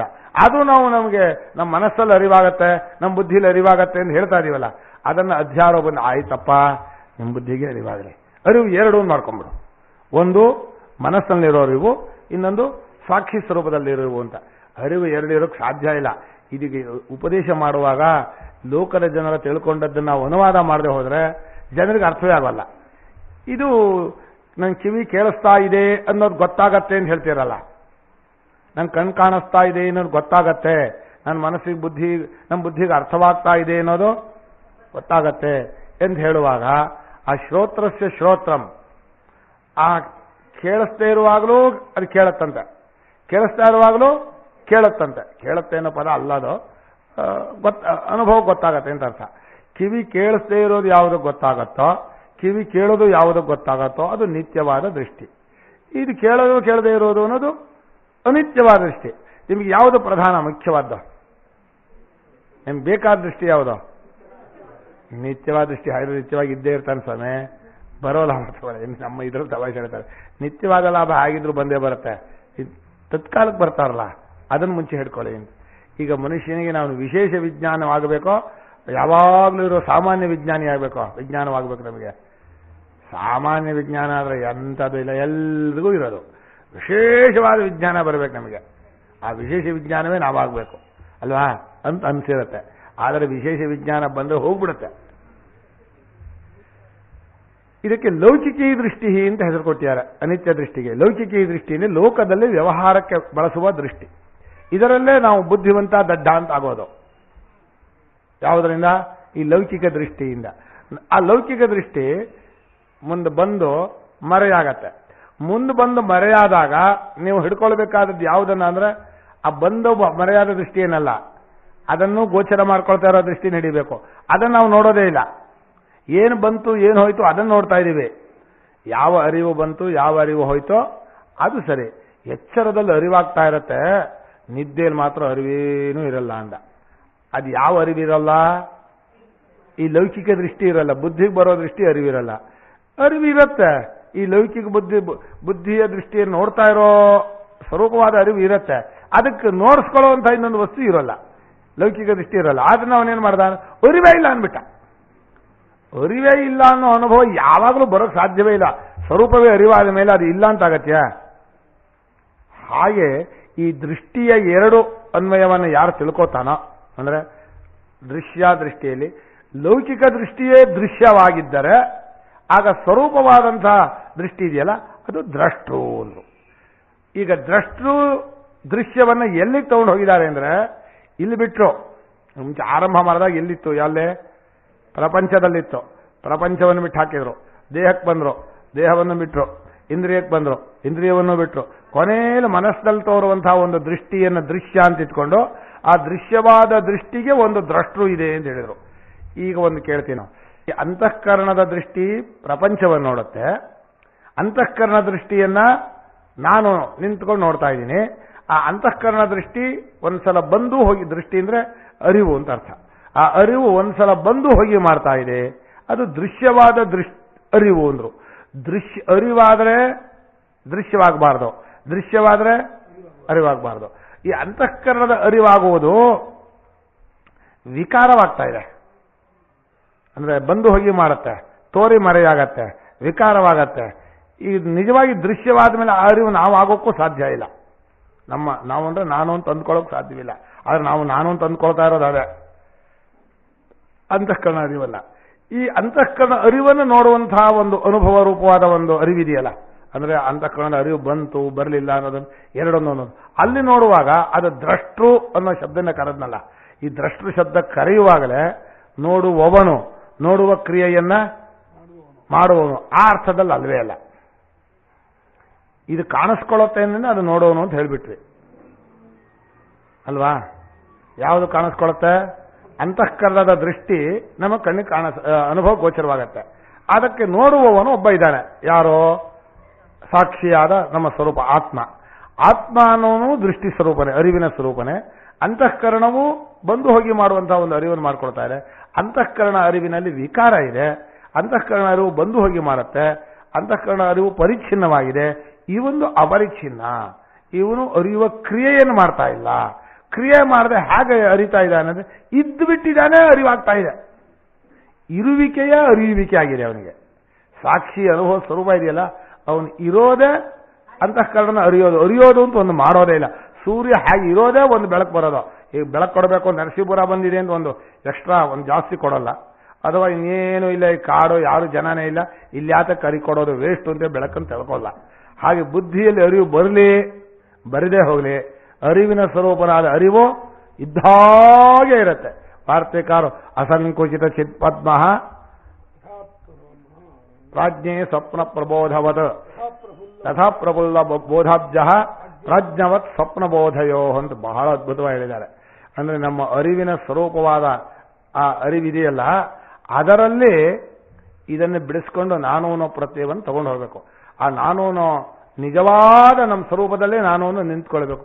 ಇದನ್ನು ಬಿಡಿಸ್ಕೊಳ್ಳೋಕ್ಕೋಸ್ಕರವ ಇದನ್ನು ಅವಲಂಬನೆಯಾಗಿ ಇಟ್ಕೊಂಡ್ವಿ ನಿಧಾನವಾಗಿ.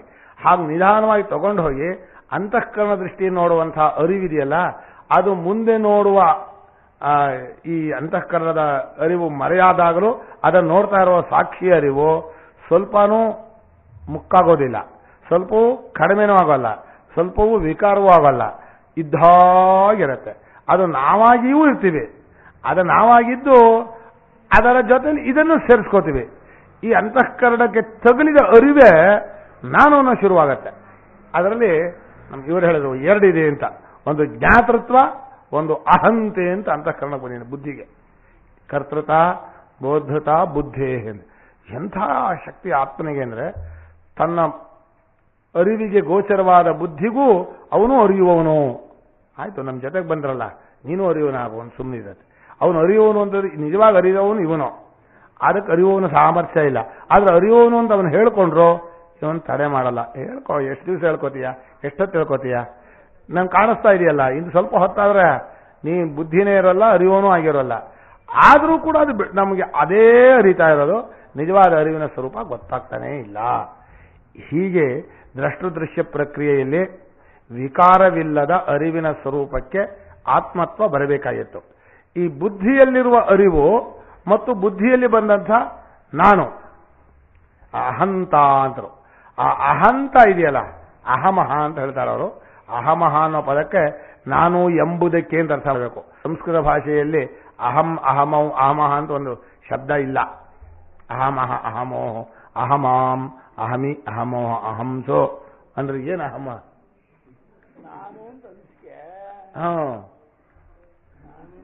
ಈಗ ನಾನು ಅನಿಸಿಕೆ ನಮಗೆ ಯಾವಾಗಲೂ ಇರಬೇಕೋ ಇರಬಾರ್ದ?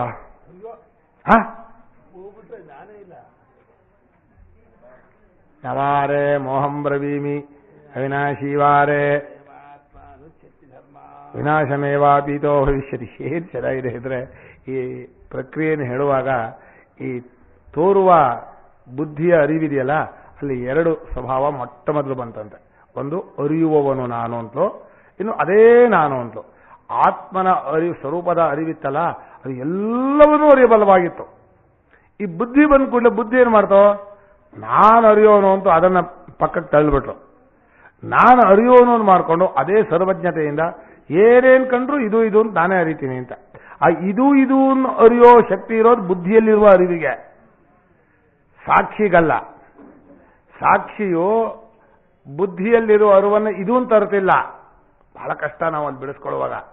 ಅರಿವು ಬಂದು ಹೋದದ್ದು ಮಾಡಿಕೊಂಡು ಬುದ್ಧಿಯಲ್ಲಿ ಅರಿವಿದೆ ಅಂತ. ಈಗ ಇನ್ನು ಹೇಗೆ ಅಂತಃಕರಣ ಆಕಾರವಾದಾಗ ಇನ್ನೊಂದು ಮನಸ್ಸು ನಮಗೆ ನೋಡೋಕಿಲ್ವೋ ಹಾಗೆ ಸಾಕ್ಷಿ ಸ್ವರೂಪದಲ್ಲಿ ನಿಂತಾಗ ಇನ್ನೊಂದು ಅರಿವು ಕಾಣಿಸಲ್ಲ. ಎಲ್ಲಿ ಕಾಣಿಸಲ್ಲ? ಬುದ್ಧಿಯಲ್ಲಿ ಕಾಣಿಸಲ್ಲ. ಆದರೆ ಸದ್ಯಕ್ಕೆ ನಾವು ಲೌಕಿಕವಾದ ಒಂದು ದೃಷ್ಟಿ ಇರುತ್ತೆ, ನಿತ್ಯವಾದ ಒಂದು ದೃಷ್ಟಿ ಇರುತ್ತೆ. ಒಂದು ನಿತ್ಯವಾದ ದೃಷ್ಟಿಯಿಂದ ಅನಿತ್ಯವಾದ ದೃಷ್ಟಿಯಿಂದ ನಾವು ನೋಡ್ತಾ ಇರ್ತೀವಿ. ನಮಗೆ ಈ ಬುದ್ಧಿಯಲ್ಲಿ ಅರಿವು ಬಂದದ್ದು, ಅರಿವು ಹೋಗಿದ್ದು, ಕಿವಿ ಕೇಳಿಸಿದ್ದು, ಕೇಳಿಸದೇ ಇರೋದು, ಕಣ್ಣು ಕಂಡದ್ದು, ಕಣ್ಣು ಕಾಣದೇ ಇರೋದು, ಮನಸ್ಸು ಯೋಚನೆ ಮಾಡಿದ್ದು, ಯೋಚನೆ ಮಾಡದೇ ಇರೋದು, ಎಲ್ಲವೂ ಒಟ್ಟಿಗೆ ಕಾಣಿಸ್ತಾ ಇದೆ, ಬಿಡಿಬಿಡಿಯಾಗಿ ಕಾಣಿಸ್ತಾ ಇದೆ ಅಂತ ಅಂದ್ಬಿಟ್ವಿ ನಾವು. ನೀವೇನಂತೀರಿ? ಹೌದು, ಅನುಭವ ಹಾಗೇ ಇದೆ ಅಂತ ಅಂತೀರಿ. ಆದರೆ ಅನುಭವದಲ್ಲೇ ನೀವು ನಿಂತಾಗ ಹೀಗೆ ಕಾಣಿಸೋ ಕಾರಣನೇ ಇಲ್ಲ. ಏನಾಗಿರುತ್ತೆ ಅಂದರೆ, ಒಂದು ಜಾಗದಲ್ಲಿ ನಾನು ಅಂತ ನಿಂತರೆ ಇನ್ನೊಂದು ಜಾಗ ಬಿಡ್ಬೇಕು ನೀವು. ಅದು ನಿಯಮ. ಅದು ಈಗ ಇಂದ್ರಿಯಗಳಲ್ಲಿ ನಾನು ಅಂತಿದ್ರೆ ಇನ್ನು ಮನಸ್ಸಲ್ಲಿ ನಾನು ಅಂತ ಇಟ್ಕೊಳ್ಳೋಕೆ ಬರಲ್ಲ, ಬುದ್ಧಿಯಲ್ಲೂ ನಾನು ಅಂತ ಇಟ್ಕೊಳ್ಳೋಕೆ ಬಂದಿರಲ್ಲ, ಕೇವಲ ಆತ್ಮನಲ್ಲೂ ನಾನು ಅಂತ ಇಟ್ಕೊಂಡಿರಲ್ಲ. ಅದೆಲ್ಲ ಬಿಟ್ಟು ಹಾಕಬೇಕು. ದೇಹದಲ್ಲಿ ನಾನು ಅಂತ ಇಟ್ಕೊಂಡ್ರೆ ಬಾಕಿದಲ್ಲಿ ಬಿಡಬೇಕಾಗತ್ತೆ. ಈ ನಾನು ಅನ್ನೋಂಥ ಒಂದು ಪ್ರತ್ಯಯವನ್ನು ಅರಿವಿನ ಜೊತೆಲೇ ತಗೊಂಡೋಗ್ಬೇಕಾಗಿದೆ. ಅದಕ್ಕೆ ಈ ಪ್ರಕ್ರಿಯೆ ನಿಮಗೆ ಸುಲಭ ಅಂತ ಹೇಳ್ತಾ ಇರೋದು. ಬಾಕಿ ಪ್ರಕ್ರಿಯೆ ತುಂಬಾ ಹೊತ್ತು ಯೋಚನೆ ಮಾಡಬೇಕಲ್ಲ. ನಿಧಿಧ್ಯಾಸನಕ್ಕಾಗಲಿ ಸ್ವರೂಪ ನಿಶ್ಚಯಕ್ಕಾಗಲಿ ಬಹಳ ಬೇಗ ಇಲ್ಲಿ ಅರಿವನ್ನು ನಾವು ನಾನು ಅನ್ನೋ ರೂಪದಿಂದ ತಿಳ್ಕೋಬಹುದು. ಮನುಷ್ಯನಿಗೆ ಅರಿವಿನ ಬಗ್ಗೆ ಎಷ್ಟು ಅಪೇಕ್ಷೆ ಇದೆಯೋ ಅಷ್ಟು ಅಪೇಕ್ಷೆ ಬಾಕಿ ವಿಷಯದಲ್ಲಿ ಇಲ್ಲ. ಅಂದ್ರೆ ಇದೇನು ಅಂತ ತಿಳ್ಕೋಬೇಕು ಅಂತ ಇರ್ಬೋದು. ಆ ಅರಿವಿದೆಯಲ್ಲ, ಅದು ಮಾಡೋದು ಬಿಡ್ರೆ ಅದರ ಅರ್ಥ ಆಗೋದು ಮುಖ್ಯ. ಒಂದು ಗಂಟೆ ಗೀತಾ ಪಾರಾಯಣ ಮಾಡಿರ್ಬೋದು, ಗೀತೆ ಎಷ್ಟು ಅರ್ಥ ಆಗಿದೆ ಹೇಳ್ರಿ ಅಲ್ವಾ? ಅರ್ಥ ಆಗದೆ ಹೋದ್ರೆ ಪಾರಾಯಣ ಮಾಡಿದ್ದೆ. ಅದಕ್ಕೆ ಈ ಕ್ರಿಯೆ ಎಲ್ಲ ಕಡೆಯಲ್ಲೂ ನಡೆಯುತ್ತೆ, ಅರಿವು ಎಲ್ಲ ಕಡೆಯಲ್ಲೂ ನಡಲ್ಲ. ಭಗವಂತ ಈ ಪ್ರಪಂಚದಲ್ಲಿ ಎಲ್ಲ ಪದಾರ್ಥಗಳನ್ನು ಸೃಷ್ಟಿ ಮಾಡಿದ, ಎಲ್ಲ ಪದಾರ್ಥಕ್ಕೂ ಕುಣಿಯೋ ಶಕ್ತಿ ಇದೆ, ವಿಕಾರ ಇದೆ. ಯಾರಿಗೂ ಅರಿವನ್ನು ಕೊಡಲೇ ಇಲ್ಲ. ಅರಿವನ್ನು ತನ್ನ ಅಸಾಧಾರಣವಾಗಿ ಇಟ್ಕೊಂಡ. ಆ ಅಸಾಧಾರಣವಾದ ಅರಿವು ಎಲ್ಲಿ ಹೋಯ್ತು ಅಂತ ನೀವು ಹುಡ್ಕೊಂಡು ಹೋಗಬೇಕು. ಇಲ್ಲಿ ನೋಡಿ, ಇಲ್ಲಿದೆ. ಅರಿವು ದೇಹದವರೆಗೆ ಬಂದದ್ದು ದೇಹದಿಂದ ಇಂದ್ರಿಯಕ್ಕೆ ದಾಟತ್ತೆ, ಇಂದ್ರಿಯದಿಂದ ಮನಸ್ಸಿಗೆ ಬರುತ್ತೆ, ಮನಸ್ಸಿಂದ ಬುದ್ಧಿಗೆ ಬರುತ್ತೆ, ಬುದ್ಧಿಯಿಂದ ಸ್ವರೂಪದಲ್ಲಿ ನಿಂತಿರುತ್ತೆ, ಸ್ವರೂಪದಿಂದ ಪುನಃ ಬುದ್ಧಿಗೆ ಬರುತ್ತೆ. ಹೀಗೆ ಆ ಅರಿವಿನ ಒಂದು ಸಂಚಾರ ಅಂತ ಹೇಳೋಣ, ತಾದಾತ್ಮ್ಯತೆ. ಸಂಚಾರ ಅಂದ್ರೆ ಈಗ ಸ್ವರೂಪದ ಅರಿವಿಗೆ ಸಂಚಾರ ಇಲ್ಲ. ಉಪಾಧಿಗಳು ಬಂದಾಗ ಒಂದು ತಗಲಿದ ಕೂಡಲೇ ಒಂದು ಬರುತ್ತೆ. ಅವರು ಅದೇವ ಅಥವಾ ಶಂಕರಾಚಾರ್ಯ ಒಂದ್ ಕಡೆ ಬರೀತಾರೆ, ಬುದ್ಧಿಗೆ ಹತ್ತಿರದಲ್ಲಿರುವಂತಹ ಸಾಕ್ಷಿಯಾದನ್ನ ಬುದ್ಧಿಯಲ್ಲಿ ಅರಿವು ನಾನು ಅನ್ನೋ ಅಭಿಮಾನ ಜಾಸ್ತಿ ಅಂತೆ, ಬಹಳ ಗಟ್ಟಿಯಾಗಿರುತ್ತೆ. ಆ ಬುದ್ಧಿಗೆ ಸಹಾಯ ಮಾಡ್ತಾ ಇರೋದ್ರಿಂದ ಮನಸ್ಸಿಗೂ ಬೇಕು ನಾನು ಅನ್ನೋ ಅರಿವು, ನಾನು ಅರಿವಾಗೋದು. ಆ ಮನಸ್ಸಿಗೆ ಮುಂದಕ್ಕೆ ಇಂದ್ರಿಯ ತಗರುತ್ತೆ, ಇಂದ್ರಿಯಗಳು ನಾನು ಅಂತಾಗತ್ತೆ, ಇಂದ್ರಿಯಗಳಿಗೂ ಅರಿವು ಅಂತಿರುತ್ತೆ. ಇಂದ್ರಿಯಗಳನ್ನು ಹೊತ್ಕೊಂಡಿದೆ ದೇಹ, ಅದುಗಳಿಗೂ ನಾನು ಅಂತಿದೆ, ಅದಕ್ಕೂ ಅರಿವು ಅಂತಿದೆ. ಅಲ್ಲಿಂದ ಮುಂದಕ್ಕೆ ಅರಿವು ದಾಟಲಿಲ್ಲ. ಇದಕ್ಕೆ ಅರಿವಿದೆ, ಇದಕ್ಕೆ ಅರಿವಿದೆ ಅಂತ ಹೊರಗಡೆ ವಸ್ತು ಅದು ನಾನು ಕಂಡ್ಕೊಂಡದ್ದೆಲ್ಲ, ನಾನು ಕಂಡ್ಕೊಂಡದ್ದಕ್ಕೆಲ್ಲ ಅರಿವು ಅಂತಿಲ್ಲ. ಅದಕ್ಕೆ ನಾನು ಮುಂಚೆ ದೃಶ್ಯದಿಂದ ಯಾಕೆ ಹೊರಟೆ ಅಂದ್ರೆ, ಅದು ಹೇಗಿದ್ರು ನಾನಲ್ಲ ಅಂತ ಗೊತ್ತು ಅಲ್ವಾ? ಅದು ಹೇಗಿದ್ರು ಅದಕ್ಕೆ ಅರಿವಿಲ್ಲ ಅಂತ ಗೊತ್ತು. ಅರಿವಿಲ್ಲ ನಾನಲ್ಲ ಅಂತ ಗೊತ್ತು ಮಾಡ್ಕೊಳ್ಳೋಕ್ಕೋಸ್ಕರ ಈ ದೃಷ್ಟ ದೃಶ್ಯ ಪ್ರಕ್ರಿಯೆಯನ್ನು ತಗೊಂಡ್ಬಂದ್ವಿ. ಇಲ್ಲಿವರೆಗೆ ತಗೊಂಡ್ಬಂದ್ಮೇಲೆ ನಮಗೆ ಒಂದೇ ಒಂದು ಕಷ್ಟ ಏನಾಯ್ತು ಅಂದ್ರೆ, ಅಂತಃಕರಣದ ಅರಿವನ್ನು ಬಿಟ್ಟಾಗ ನಮ್ಮ ಅರಿವು ಇರುತ್ತೋ ಇಲ್ವೋ ಅಂತ ನಮ್ಮ ಅನುಭವ ತೋರ್ಸೋಕೆ ಆಗ್ತಾ ಇಲ್ಲ. ಅಂತಃಕರಣ ತೋರ್ತಾ ಇದೆ, ಅದನ್ನು ನೋಡ್ತಾ ಇದ್ದೀವಿ. ಅಂದ್ರೆ ಎಚ್ಚರದಲ್ಲಿ ಬುದ್ಧಿಯಲ್ಲಿ ಇರುವ ಅರಿವು, ಅನಿತ್ಯವಾದ ಅರಿವು ಸ್ಪಷ್ಟವಾಗಿ ಗೊತ್ತಾಗ್ತಾ ಇದೆ.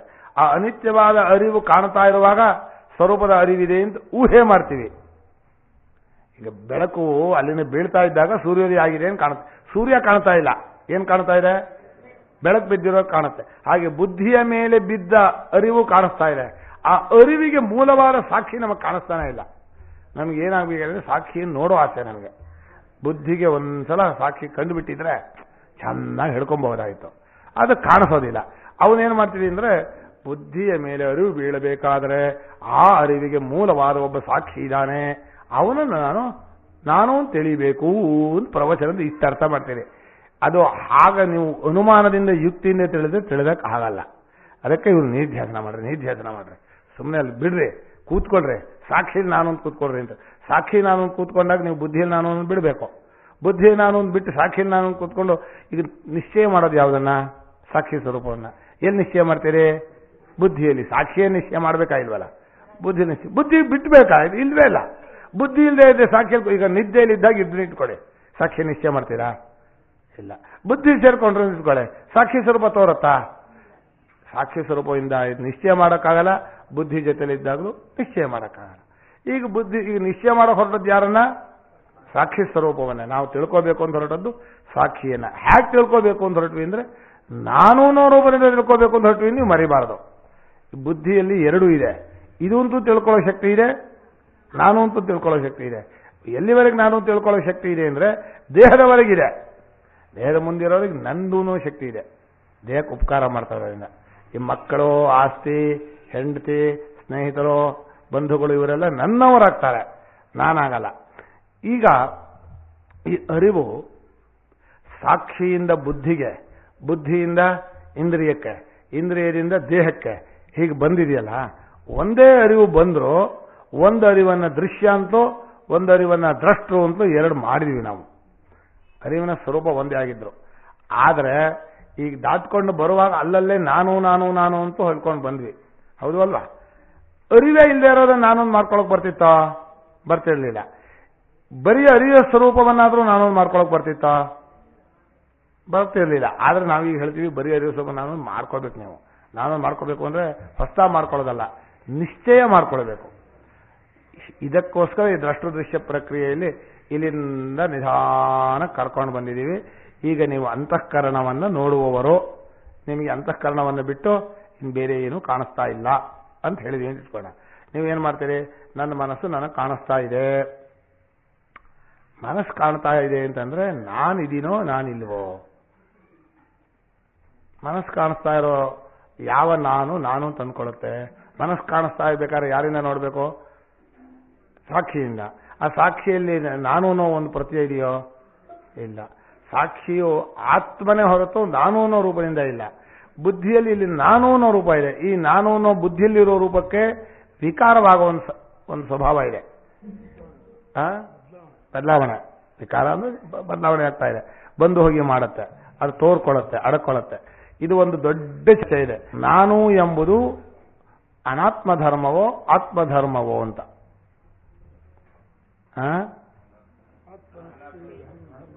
ಯಾಯಾನ್ ಮುಕ್ತಿ ಸುಷುಪ್ತಯೋ ಅಲ್ವಾ? ಅಥವಾ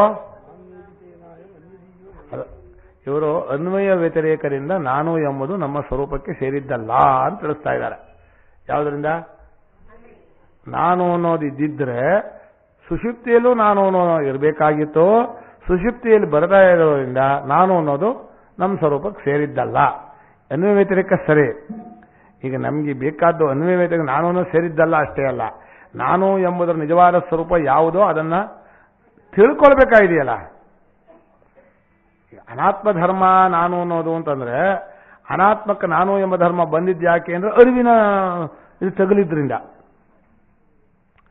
ಅರಿವಿನ ತಗಲಿದ್ರಿಂದ ಇಲ್ಲಿ ಏನಾಗಿದೆ ಅಂದ್ರೆ ಹೊರಗಡೆಗೆ ಅರಿವು ನಾನು ನೋಡುವವನು ಎರಡು ಒಟ್ಟಿಗೆ ಇಲ್ಲಿದ್ದೀವಿ, ಅದು ಅಲ್ಲಿ ಇರುತ್ತೆ, ಗೊತ್ತಾಗತ್ತೆ. ಅರಿವು ತಗಲಿದ ಮೇಲೆ ಇದೂ ಗೊತ್ತಾಗಬೇಕು.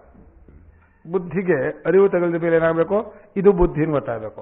ಆ ಇದು ಬುದ್ಧಿನ ಗೊತ್ತಾದ್ಮೇಲೆ ಇದು ಅನ್ನೋ ಬುದ್ಧಿಯಲ್ಲಿ ನಾನು ಅನ್ನೋದು ಹೇಳಬೇಕು. ಇವರು ಒಂದು ಲೇಖನದಲ್ಲಿ ಬರೆದಿದ್ರು, ಬುದ್ಧಿಯಲ್ಲಿ ಮೊದಲು ಜ್ಞಾತೃವಾದ ಇದೂನೋ ಎಂಬ ಅಂಶದಿಂದ ಜ್ಞಾತೃತ್ವವು, ನಾನು ಅನ್ನೋ ಅಂಶದಿಂದ ಬರುತ್ತೆ.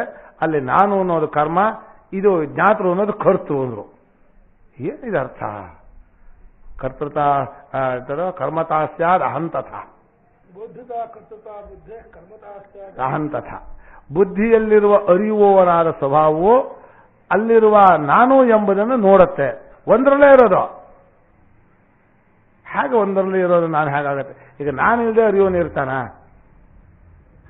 ನಮ್ಮ ವ್ಯಾಕರಣದ ಗುರುಗಳು ಅವರು ನಾನು ಎಂಬುದೇ ಆತ್ಮನ ನಿಜವಾದ ಸ್ವರೂಪ, ನಿದ್ದೆಯಲ್ಲೂ ಬರಿಯ ನಾನು ಅನ್ನೋದು ಒಂದು ಇರುತ್ತೆ ಎಂದು ವಾದ ಮಾಡೋರು. ನಮ್ಮ ಗುರುಗಳ ಹತ್ರ ದಿನಾವಾದ 8:30 to 9:30 ತನಕ ದಿವಸ.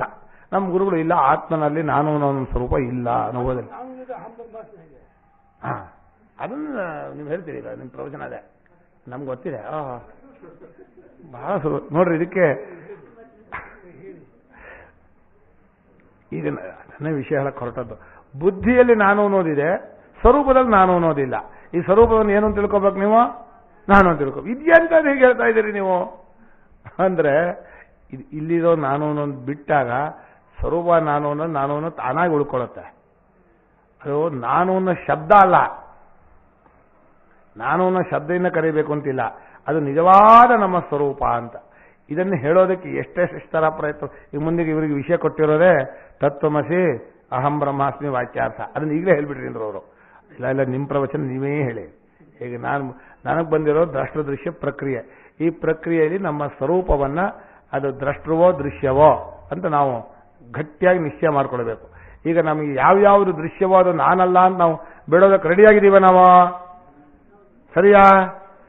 ಅದು ಎಷ್ಟು ಗಟ್ಟಿ ಇರಬೇಕು. ಒಂದ್ಸಲ ನಾನು ದೃಶ್ಯನೂ ಹೌದು, ನಾನು ದ್ರಷ್ಟವೂ ಹೌದು, ಇದು ಎರಡೂ ಮಾಡ್ಕೋಬಾರ್ದು. ನಾನು ನೋಡೋರು ಹೌದು ಅನ್ಕೊಂಡಿದೀವ ಇಲ್ವಾ? ನಾವು ಚೇತನವೂ ಹೌದು, ಆ ಚೇತನ ನಾನಲ್ಲಪ್ಪ. ನಾನು ವಿಕಾರವಾಗೋನು ಹೌದು, ಅವಿಕ್ರಿಯನಾಗುವುದು. ನಾನು ಪರಿಚ್ಛಿನ್ನವೂ ಹೌದು, ಅಪರಿಚ್ಛಿನ್ನನೂ ಹೌದು. ಈ ಎರಡೆರಡು ಸ್ವಭಾವ ಇರುತ್ತೆ ನಮಗೆ. ಇದು ಮಧ್ಯೆ ಈ ಇಂದ್ರಿಯಗಳಲ್ಲಿ ನಾನು ಸೇರ್ಕೊಂಡು ಎಲ್ಲ ಗಲಾಟೆ. ನಾನಂತ ತಿಳ್ಕೊಕಾಲ. ದೇಹ ಮಾತ್ರ ಚೈತನ್ಯ ವಿಶಿಷ್ಟಂ ಆತ್ಮ ಇತಿ ಲೌಕಾಯಿತಿಕಾ ಪ್ರಾಕೃತಾಶ್ಚ ಜನ ಪ್ರತಿಪನ್ನ.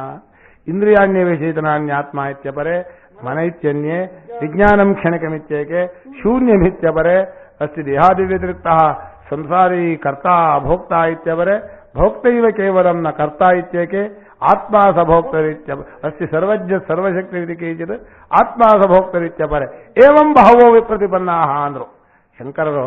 ಹೀಗೆ ನಾನು ಅನ್ನೋದನ್ನು ಹುಡುಕೊಂಡು ಯಾವ ನಾನು ಅಂತ ಹೇಳಕ್ಕೆ ಒಬ್ಬೊಬ್ಬ ದರ್ಶನಕಾರರು ಭಾರಿ ವಾದ ಮಾಡಿಬಿಟ್ರು ಒಂದೊಂದು ಥರ. ಅಲ್ಲಿ ನಾನು ಎಂಬುದರ ನಿಜವಾದ ಸ್ವರೂಪ ಏನು ಅಂತ ಹೇಳೋಕೆ ಹೊರಟದ್ದು.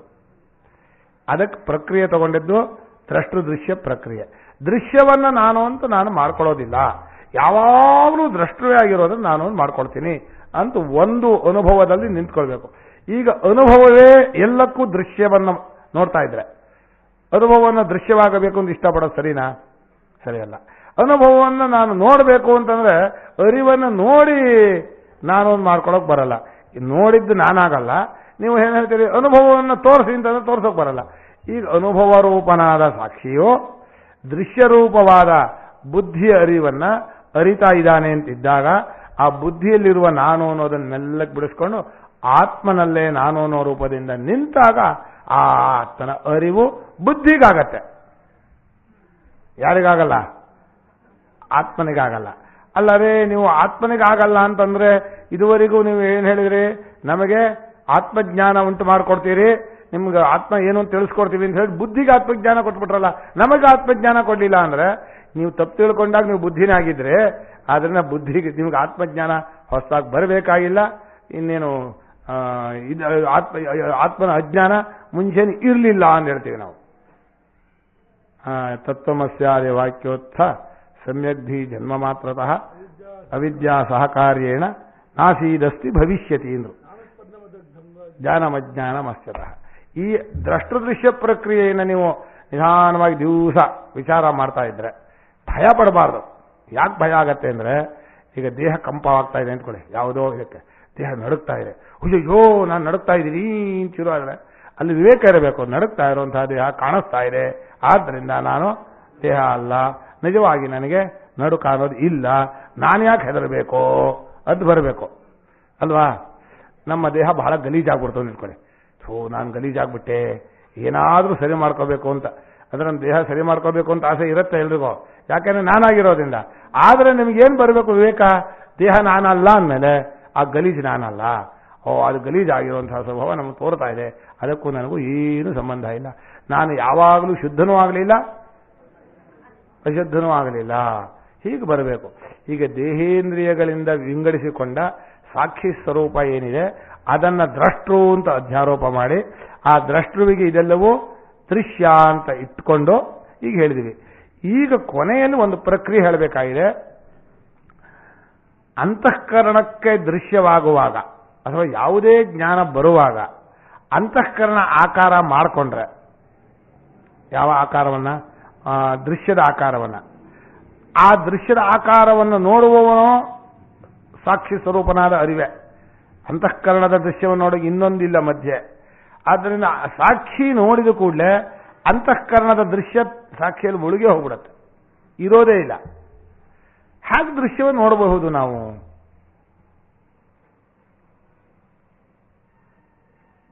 ಸಾಕ್ಷಿಯಾಗಿ ನಿಂತು ನಾನು ನೋಡಬೇಕು ಅಂತ ಹೋದ್ವಿ ಅಂತ ಇಟ್ಕೊಳ್ಳಿ, ಮುಂದಿರೋ ಸಾಕ್ಷ್ಯ ಇರೋದೇ ಇಲ್ಲ ಯಾವುದು, ಯಾಕಂದ್ರೆ ಒಂದಾಗ ಹೋಗ್ಬಿಡುತ್ತೆ. ಈಗ ದೃಶ್ಯವೇ ಇಲ್ಲದೆ ಸಾಕ್ಷಿತ್ವ ಸಿಗಲ್ಲ. ಸಾಕ್ಷಿ ಒಬ್ಬನಾಗಿ ಉಳಿದ್ರೆ ದೃಶ್ಯರಾಶಿನೇ ಇರೋದಿಲ್ಲ. ಎಲ್ಲ ಅನುಭವಗಳು ನಿಮಗೆ ಆಗುವ ಅಷ್ಟೂ ಲೌಕಿಕ ಅಂತದಕ್ಕೆ ಲೌಕಿಕ ದೃಷ್ಟಿ ಅಂತ ಹೇಳಿದ್ನಲ್ಲ, ಅನಿತ್ಯವಾದ ಅನುಭವಗಳು ಅದು ಅಂತಃಕರಣಕ್ಕೆ ಬಂದೇ ನಿಮಗೆ ಗೊತ್ತಾಗಬೇಕು. ಬರೀ ಇಂದ್ರಿಯ ಅಲ್ಲ, ಇಂದ್ರಿಯ ದ್ವಾರ ಅಂತಃಕರಣಕ್ಕೆ ಆ ಅರಿವಿನ ರೂಪ ಬರುತ್ತೆ. ಅರಿವು ಒಂದು ಆಕಾರವಾದ ವೃತ್ತಿ ಬಂದಾಗ ಆ ವೃತ್ತಿಯನ್ನು ನೋಡೋದಕ್ಕೆ ಬರೀ ಅಂತಃಕರಣ ಆಗಲ್ಲ, ವೃತ್ತಿಯನ್ನು ಬಿಟ್ಟು ನಾನಾಗಿ ನೋಡಬೇಕು. ವೃತ್ತಿ ಬಿಟ್ಟು ಕೂಡಲೇ ಸ್ವರೂಪದಲ್ಲಿ ನಿಂತರೂ ವೃತ್ತಿ ಇರೋಲ್ಲ. ಬರೀ ವೃತ್ತಿಯಾದಾಗ ಸ್ವರೂಪದಲ್ಲಿ ನಿಂತು ನೋಡ್ತಾ ಇರೋಲ್ಲ. ಹಾಗಾದ್ರೆ ನಮಗೆ ಯಾವ ವೃತ್ತಿ ರೂಪ ಜ್ಞಾನವೂ ಆಗೇ ಇಲ್ವೋ, ಆಗಿದೆಯಾ? ಅನುಭವ ಯುಕ್ತಿಯಿಂದ ಹೇಳಿ. ಹಾಗೆ ಅಂದ್ರೆ ಒಂದು ಹೊರಗೆ ಒಂದು ಚಿತ್ರ, ಆ ಚಿತ್ರವನ್ನು ನೋಡ್ತಾ ನಮ್ಮ ಮನಸ್ಸಲ್ಲಿ ಚಿತ್ರ ಮಾಡ್ಕೊಂಡ್ವಿ. ಮನಸ್ಸನ್ನು ಚಿತ್ರ ಮಾಡ್ಕೊಂಡದ್ದನ್ನು ನಾವು ನೋಡೋಕೆ ಹೋದ್ವಿ. ಮನಸ್ಸಿನ ಚಿತ್ರ ನೋಡೋಕೆ ಹೋದ್ರೆ ಮನಸ್ಸಿನ ಚಿತ್ರ ಮರೆಯಾಗ್ಬಿಡತ್ತೆ. ನೀವೇನೋ ಧ್ಯಾನ ಕೂತ ಏನೇನೋ ಯೋಚನೆ ಮಾಡ್ತಾ ಇರ್ತಾರಲ್ಲ, ಆ ಯೋಚನೆ ಮಾಡ್ತಾ ಇರೋದು ಏನೊಂದು ನೋಡಿದಾಗ ಏನಾಗ್ಬಿಡುತ್ತೆ, ಯೋಚನೆ ಬಿಟ್ಟು ಹೋಗ್ಬಿಡುತ್ತೆ. ಯೋಚನೆ ಬಿಟ್ಟ ಮೇಲೆ ಯೋಚನೆ ಗೊತ್ತಾಗತ್ತೋ, ಯೋಚನೆ ಮಾಡ್ತಾ ಇದ್ದಾಗ ಯೋಚನೆ ಗೊತ್ತಾಗತ್ತೋ? ಬಿಟ್ಟಾಗ ಯೋಚನೆ ಇರಲ್ಲ, ಅದು ಕಾಣಿಸೋದು ಹಾಗೆ. ಮಾಡ್ತಾ ಇದ್ದಾಗ ನೀವು ನೋಡೋ ಹಾಗೆಲ್ಲ ಮನಸ್ಸಾಗ್ಬಿಡ್ತೀರಿ, ಅವಾಗ ಕಾಣಿಸೋದು ಹಾಗೆ. ಇಕ್ಕಟ್ಟಿ ಹಾಕೊಂಡ್ಬಿಡ್ತೀವಿ ನಾವು. ನಾನು ಮನಸ್ಸಾಗಿ ಯೋಚನೆ ಮಾಡ್ತಾ ಇರ್ತೀನಿ, ಯೋಚನೆ ಮಾಡ್ತಾ ಇರೋ ಮನಸ್ಸು ನಮ್ಗೆ ಗೊತ್ತಾಗತ್ತೆ. ಈಗ ನಾನು ಇಷ್ಟೊತ್ತು ಇಂಥ ಯೋಚನೆ ಮಾಡ್ತಾ ಇದ್ದೆ ಅಂತ ನಮಗೆ ಅರಿವಾಗತ್ತೆ ಅಲ್ವಾ? ಈ ಅರಿವಾಗೋದು ಹೇಗೆ ಅಂತ ಕೇಳಬೇಕು.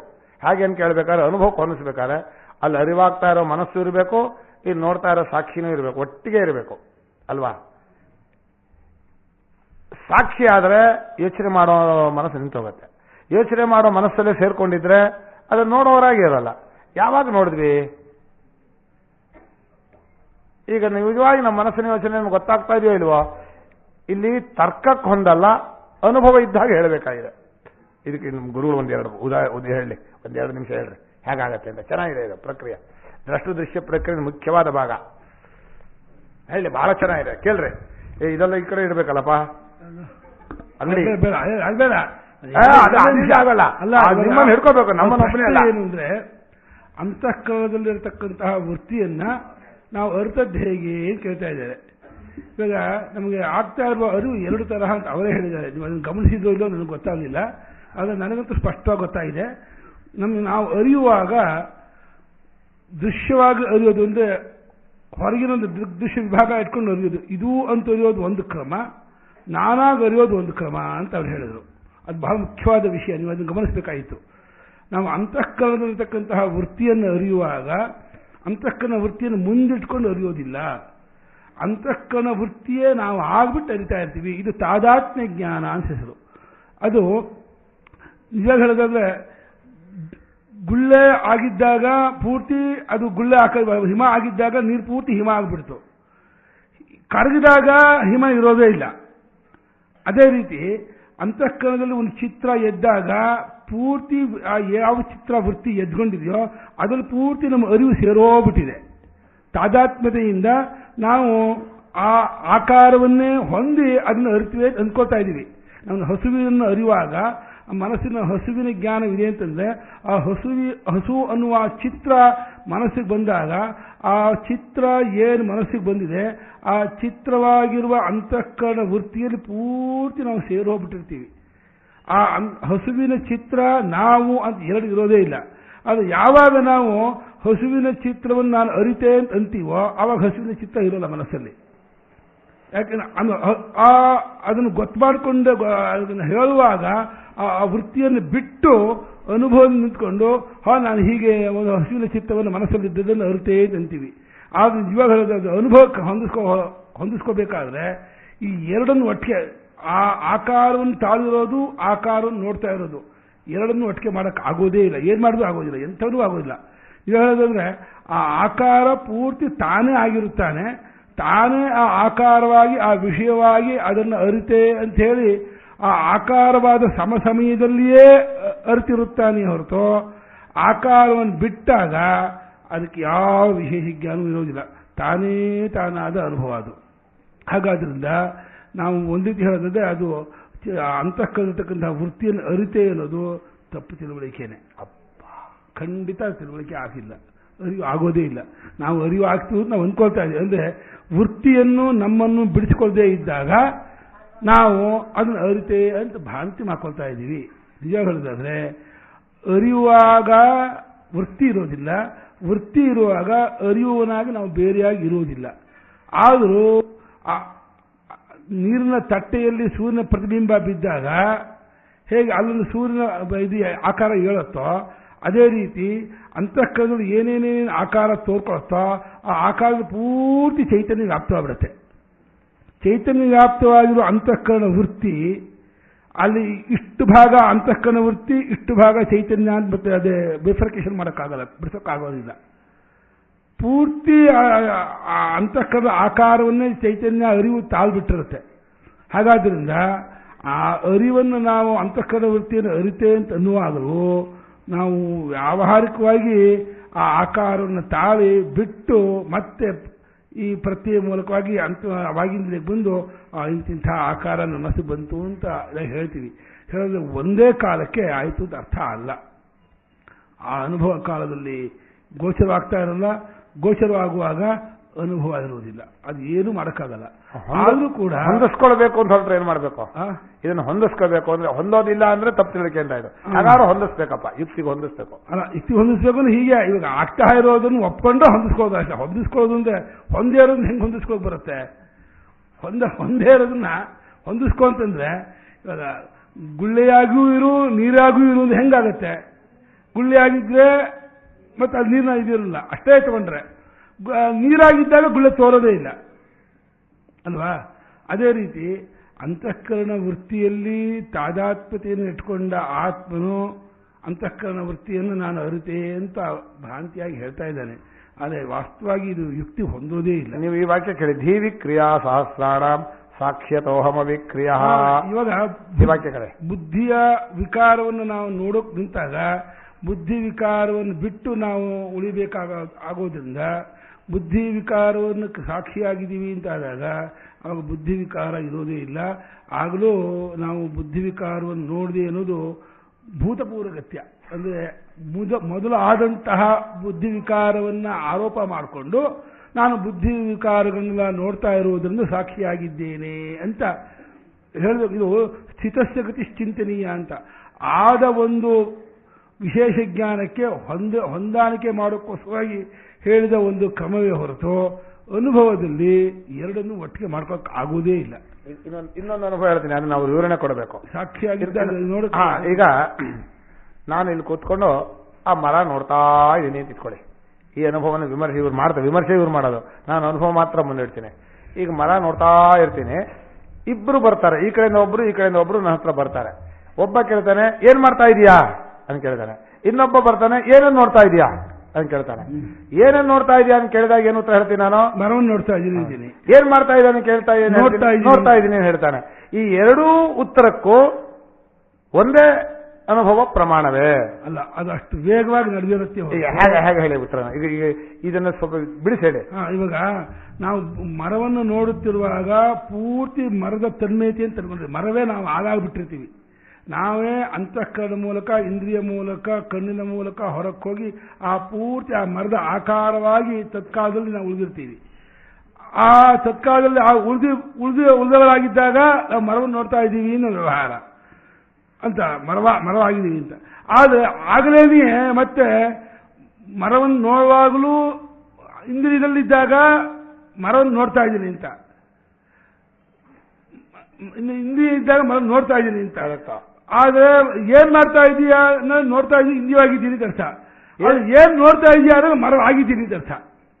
ಏನ್ ನೋಡ್ತಾ ಇದೀಯಾ ಅಂದ್ರೆ ಅದು ಆಗಿದ್ದೀನಿ, ಏನ್ ಮಾಡ್ತಾ ಇದೀಯಾ ಅಂದ್ರೆ ಇಂದ್ರಿಯವಾಗಿದ್ದೀನಿ ಅಂತ.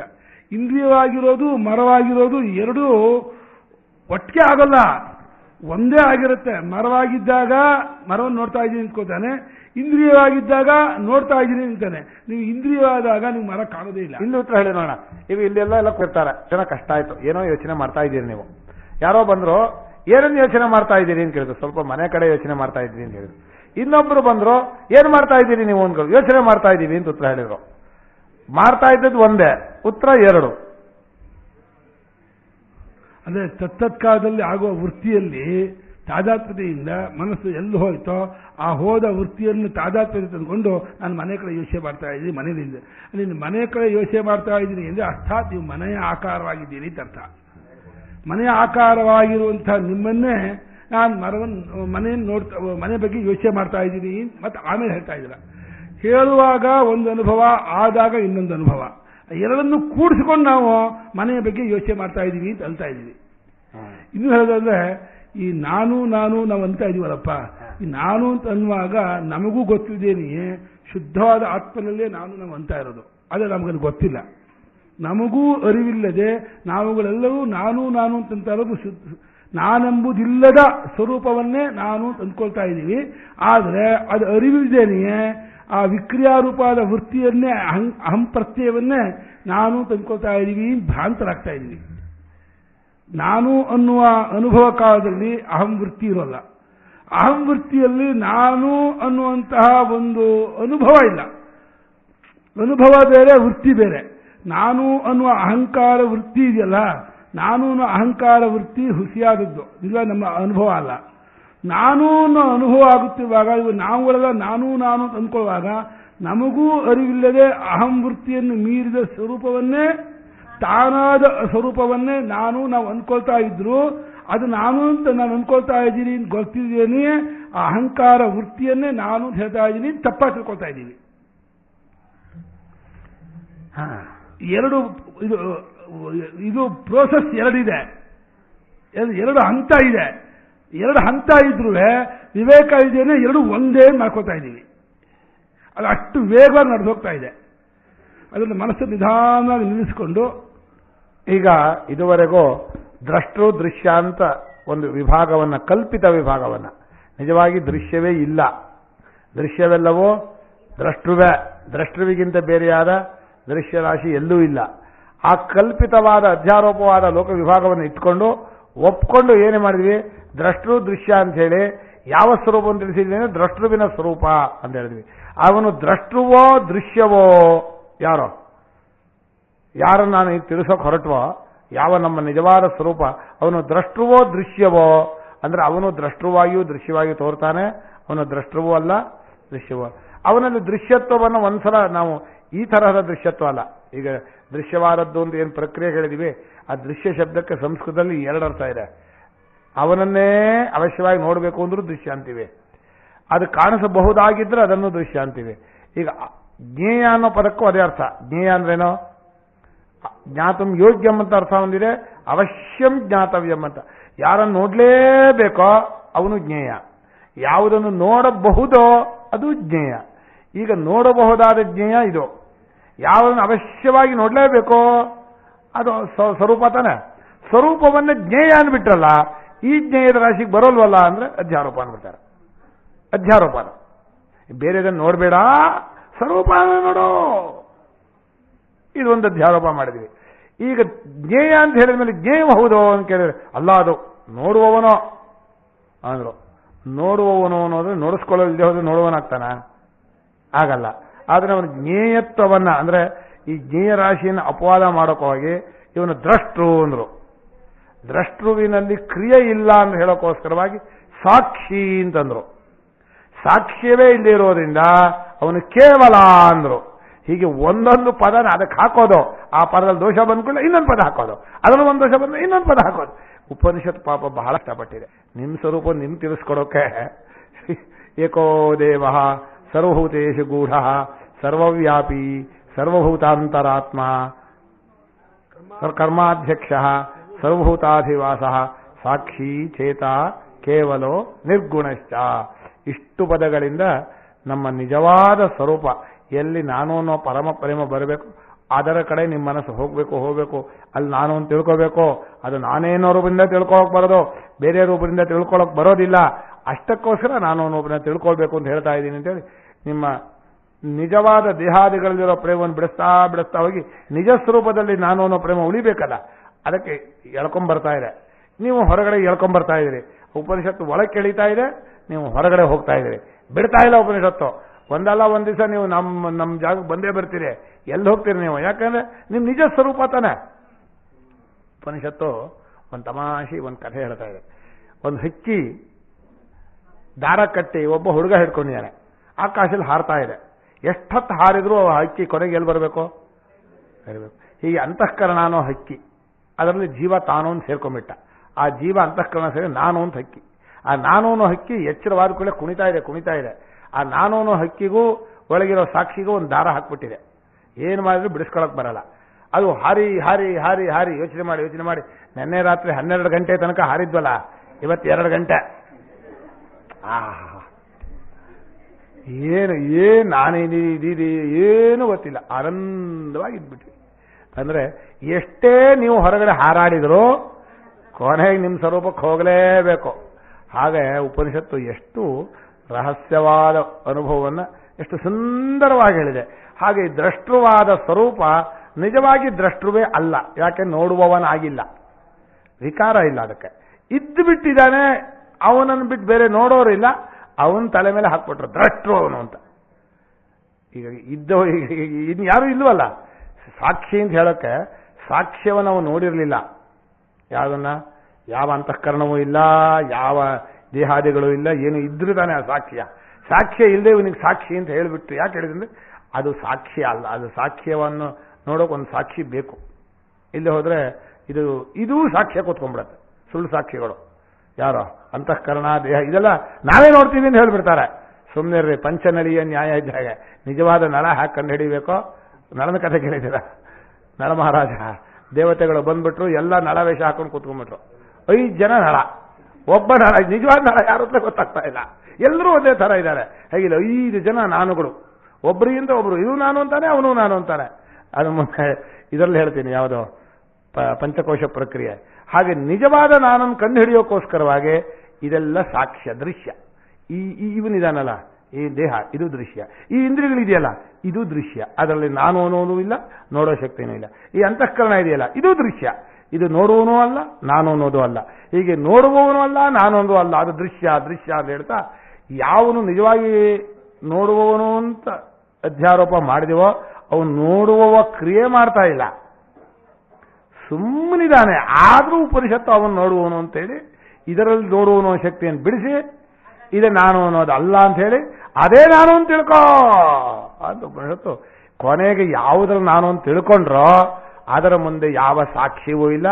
ಆ ಸಾಕ್ಷ್ಯವಿಲ್ಲದಿರೋ ನಿಮಗೆ ಸಾಕ್ಷಿ ಅಂತ ಹೆಸರು ಕೊಟ್ಟದ್ದು ಅಧ್ಯಾರೋಪವೇ. ನಿಜವಾದ ಸಾಕ್ಷಿತ್ವ, ಸಾಕ್ಷಿ ಇಲ್ಲ ಅಂತನಲ್ಲ, ಸಾಕ್ಷಿತ್ವ ಇಲ್ಲ, ದ್ರಷ್ಟೃತ್ವ ಇಲ್ಲ. ಹೀಗೆ ದ್ರಷ್ಟೃತ್ವ ಇವನಲ್ಲಿ ಇಲ್ಲಿದೆ ಇದ್ಮೇಲೆ ದೃಶ್ಯವೂ ಇಲ್ಲ, ದ್ರಷ್ಟವೂ ಇಲ್ಲ. ನಿಮಗೆ ಈ ಉಪಾಯ ನಾನು ಪ್ರಕ್ರಿಯೆ ತಗೊಂಡಿದ್ದ ಉದ್ದೇಶ ಏನು ಅಂದ್ರೆ, ಯಾರೋ ದೃಶ್ಯವೂ ಆಗದ, ದ್ರಷ್ಟವೂ ಆಗದ, ಕೇವಲನಾದ ನಿರ್ಗುಣನಾದ ಸ್ವರೂಪ ನಮ್ಮ ಸ್ವರೂಪ ಇದೆಯೋ ಅದನ್ನು ನಾವು ತಿಳ್ಕೊಳ್ಳೋಕೆ ಈ ಉಪಾಯ ಮಾಡಿದ್ವಿ. ಇಷ್ಟೊತ್ತು ಉಪಾಯ ಮಾಡಿ ಹೇಳಿದಿವಿ. ನೀವು ನಿಧಿಧ್ಯಾಸನ ಮಾಡಿ ಆ ಸ್ವರೂಪದಲ್ಲಿ ನೆಲೆ ನಿಂತ್ಕೊಂಡು ಹೇಳ್ತಾ ಪ್ರವಚನವನ್ನು ಮುಕ್ತಾಯ ಮಾಡ್ತೇನೆ.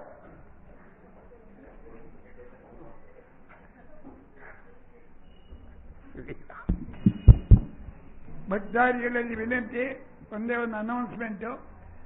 ಈ ಡೆಲಿಗೇಟ್ಸ್ ಹತ್ರ ಕೆಲಸ ಇಲ್ಲ. ಇಲ್ಲಿ ಬಂದಿರೋ ಡೆಲಿಗೇಟ್ಸ್ ನಿಧಿಧ್ಯಾಸನ ಮಾಡೋ ಒಳ್ಳೆ ವಿಷಯ ಸಿಕ್ತು. 67 ಜನ ಎಲ್ಲರೂ ದುಡ್ಡು ಕೊಟ್ಟಿದ್ದಾರೆ. ಅವ್ರದ್ದು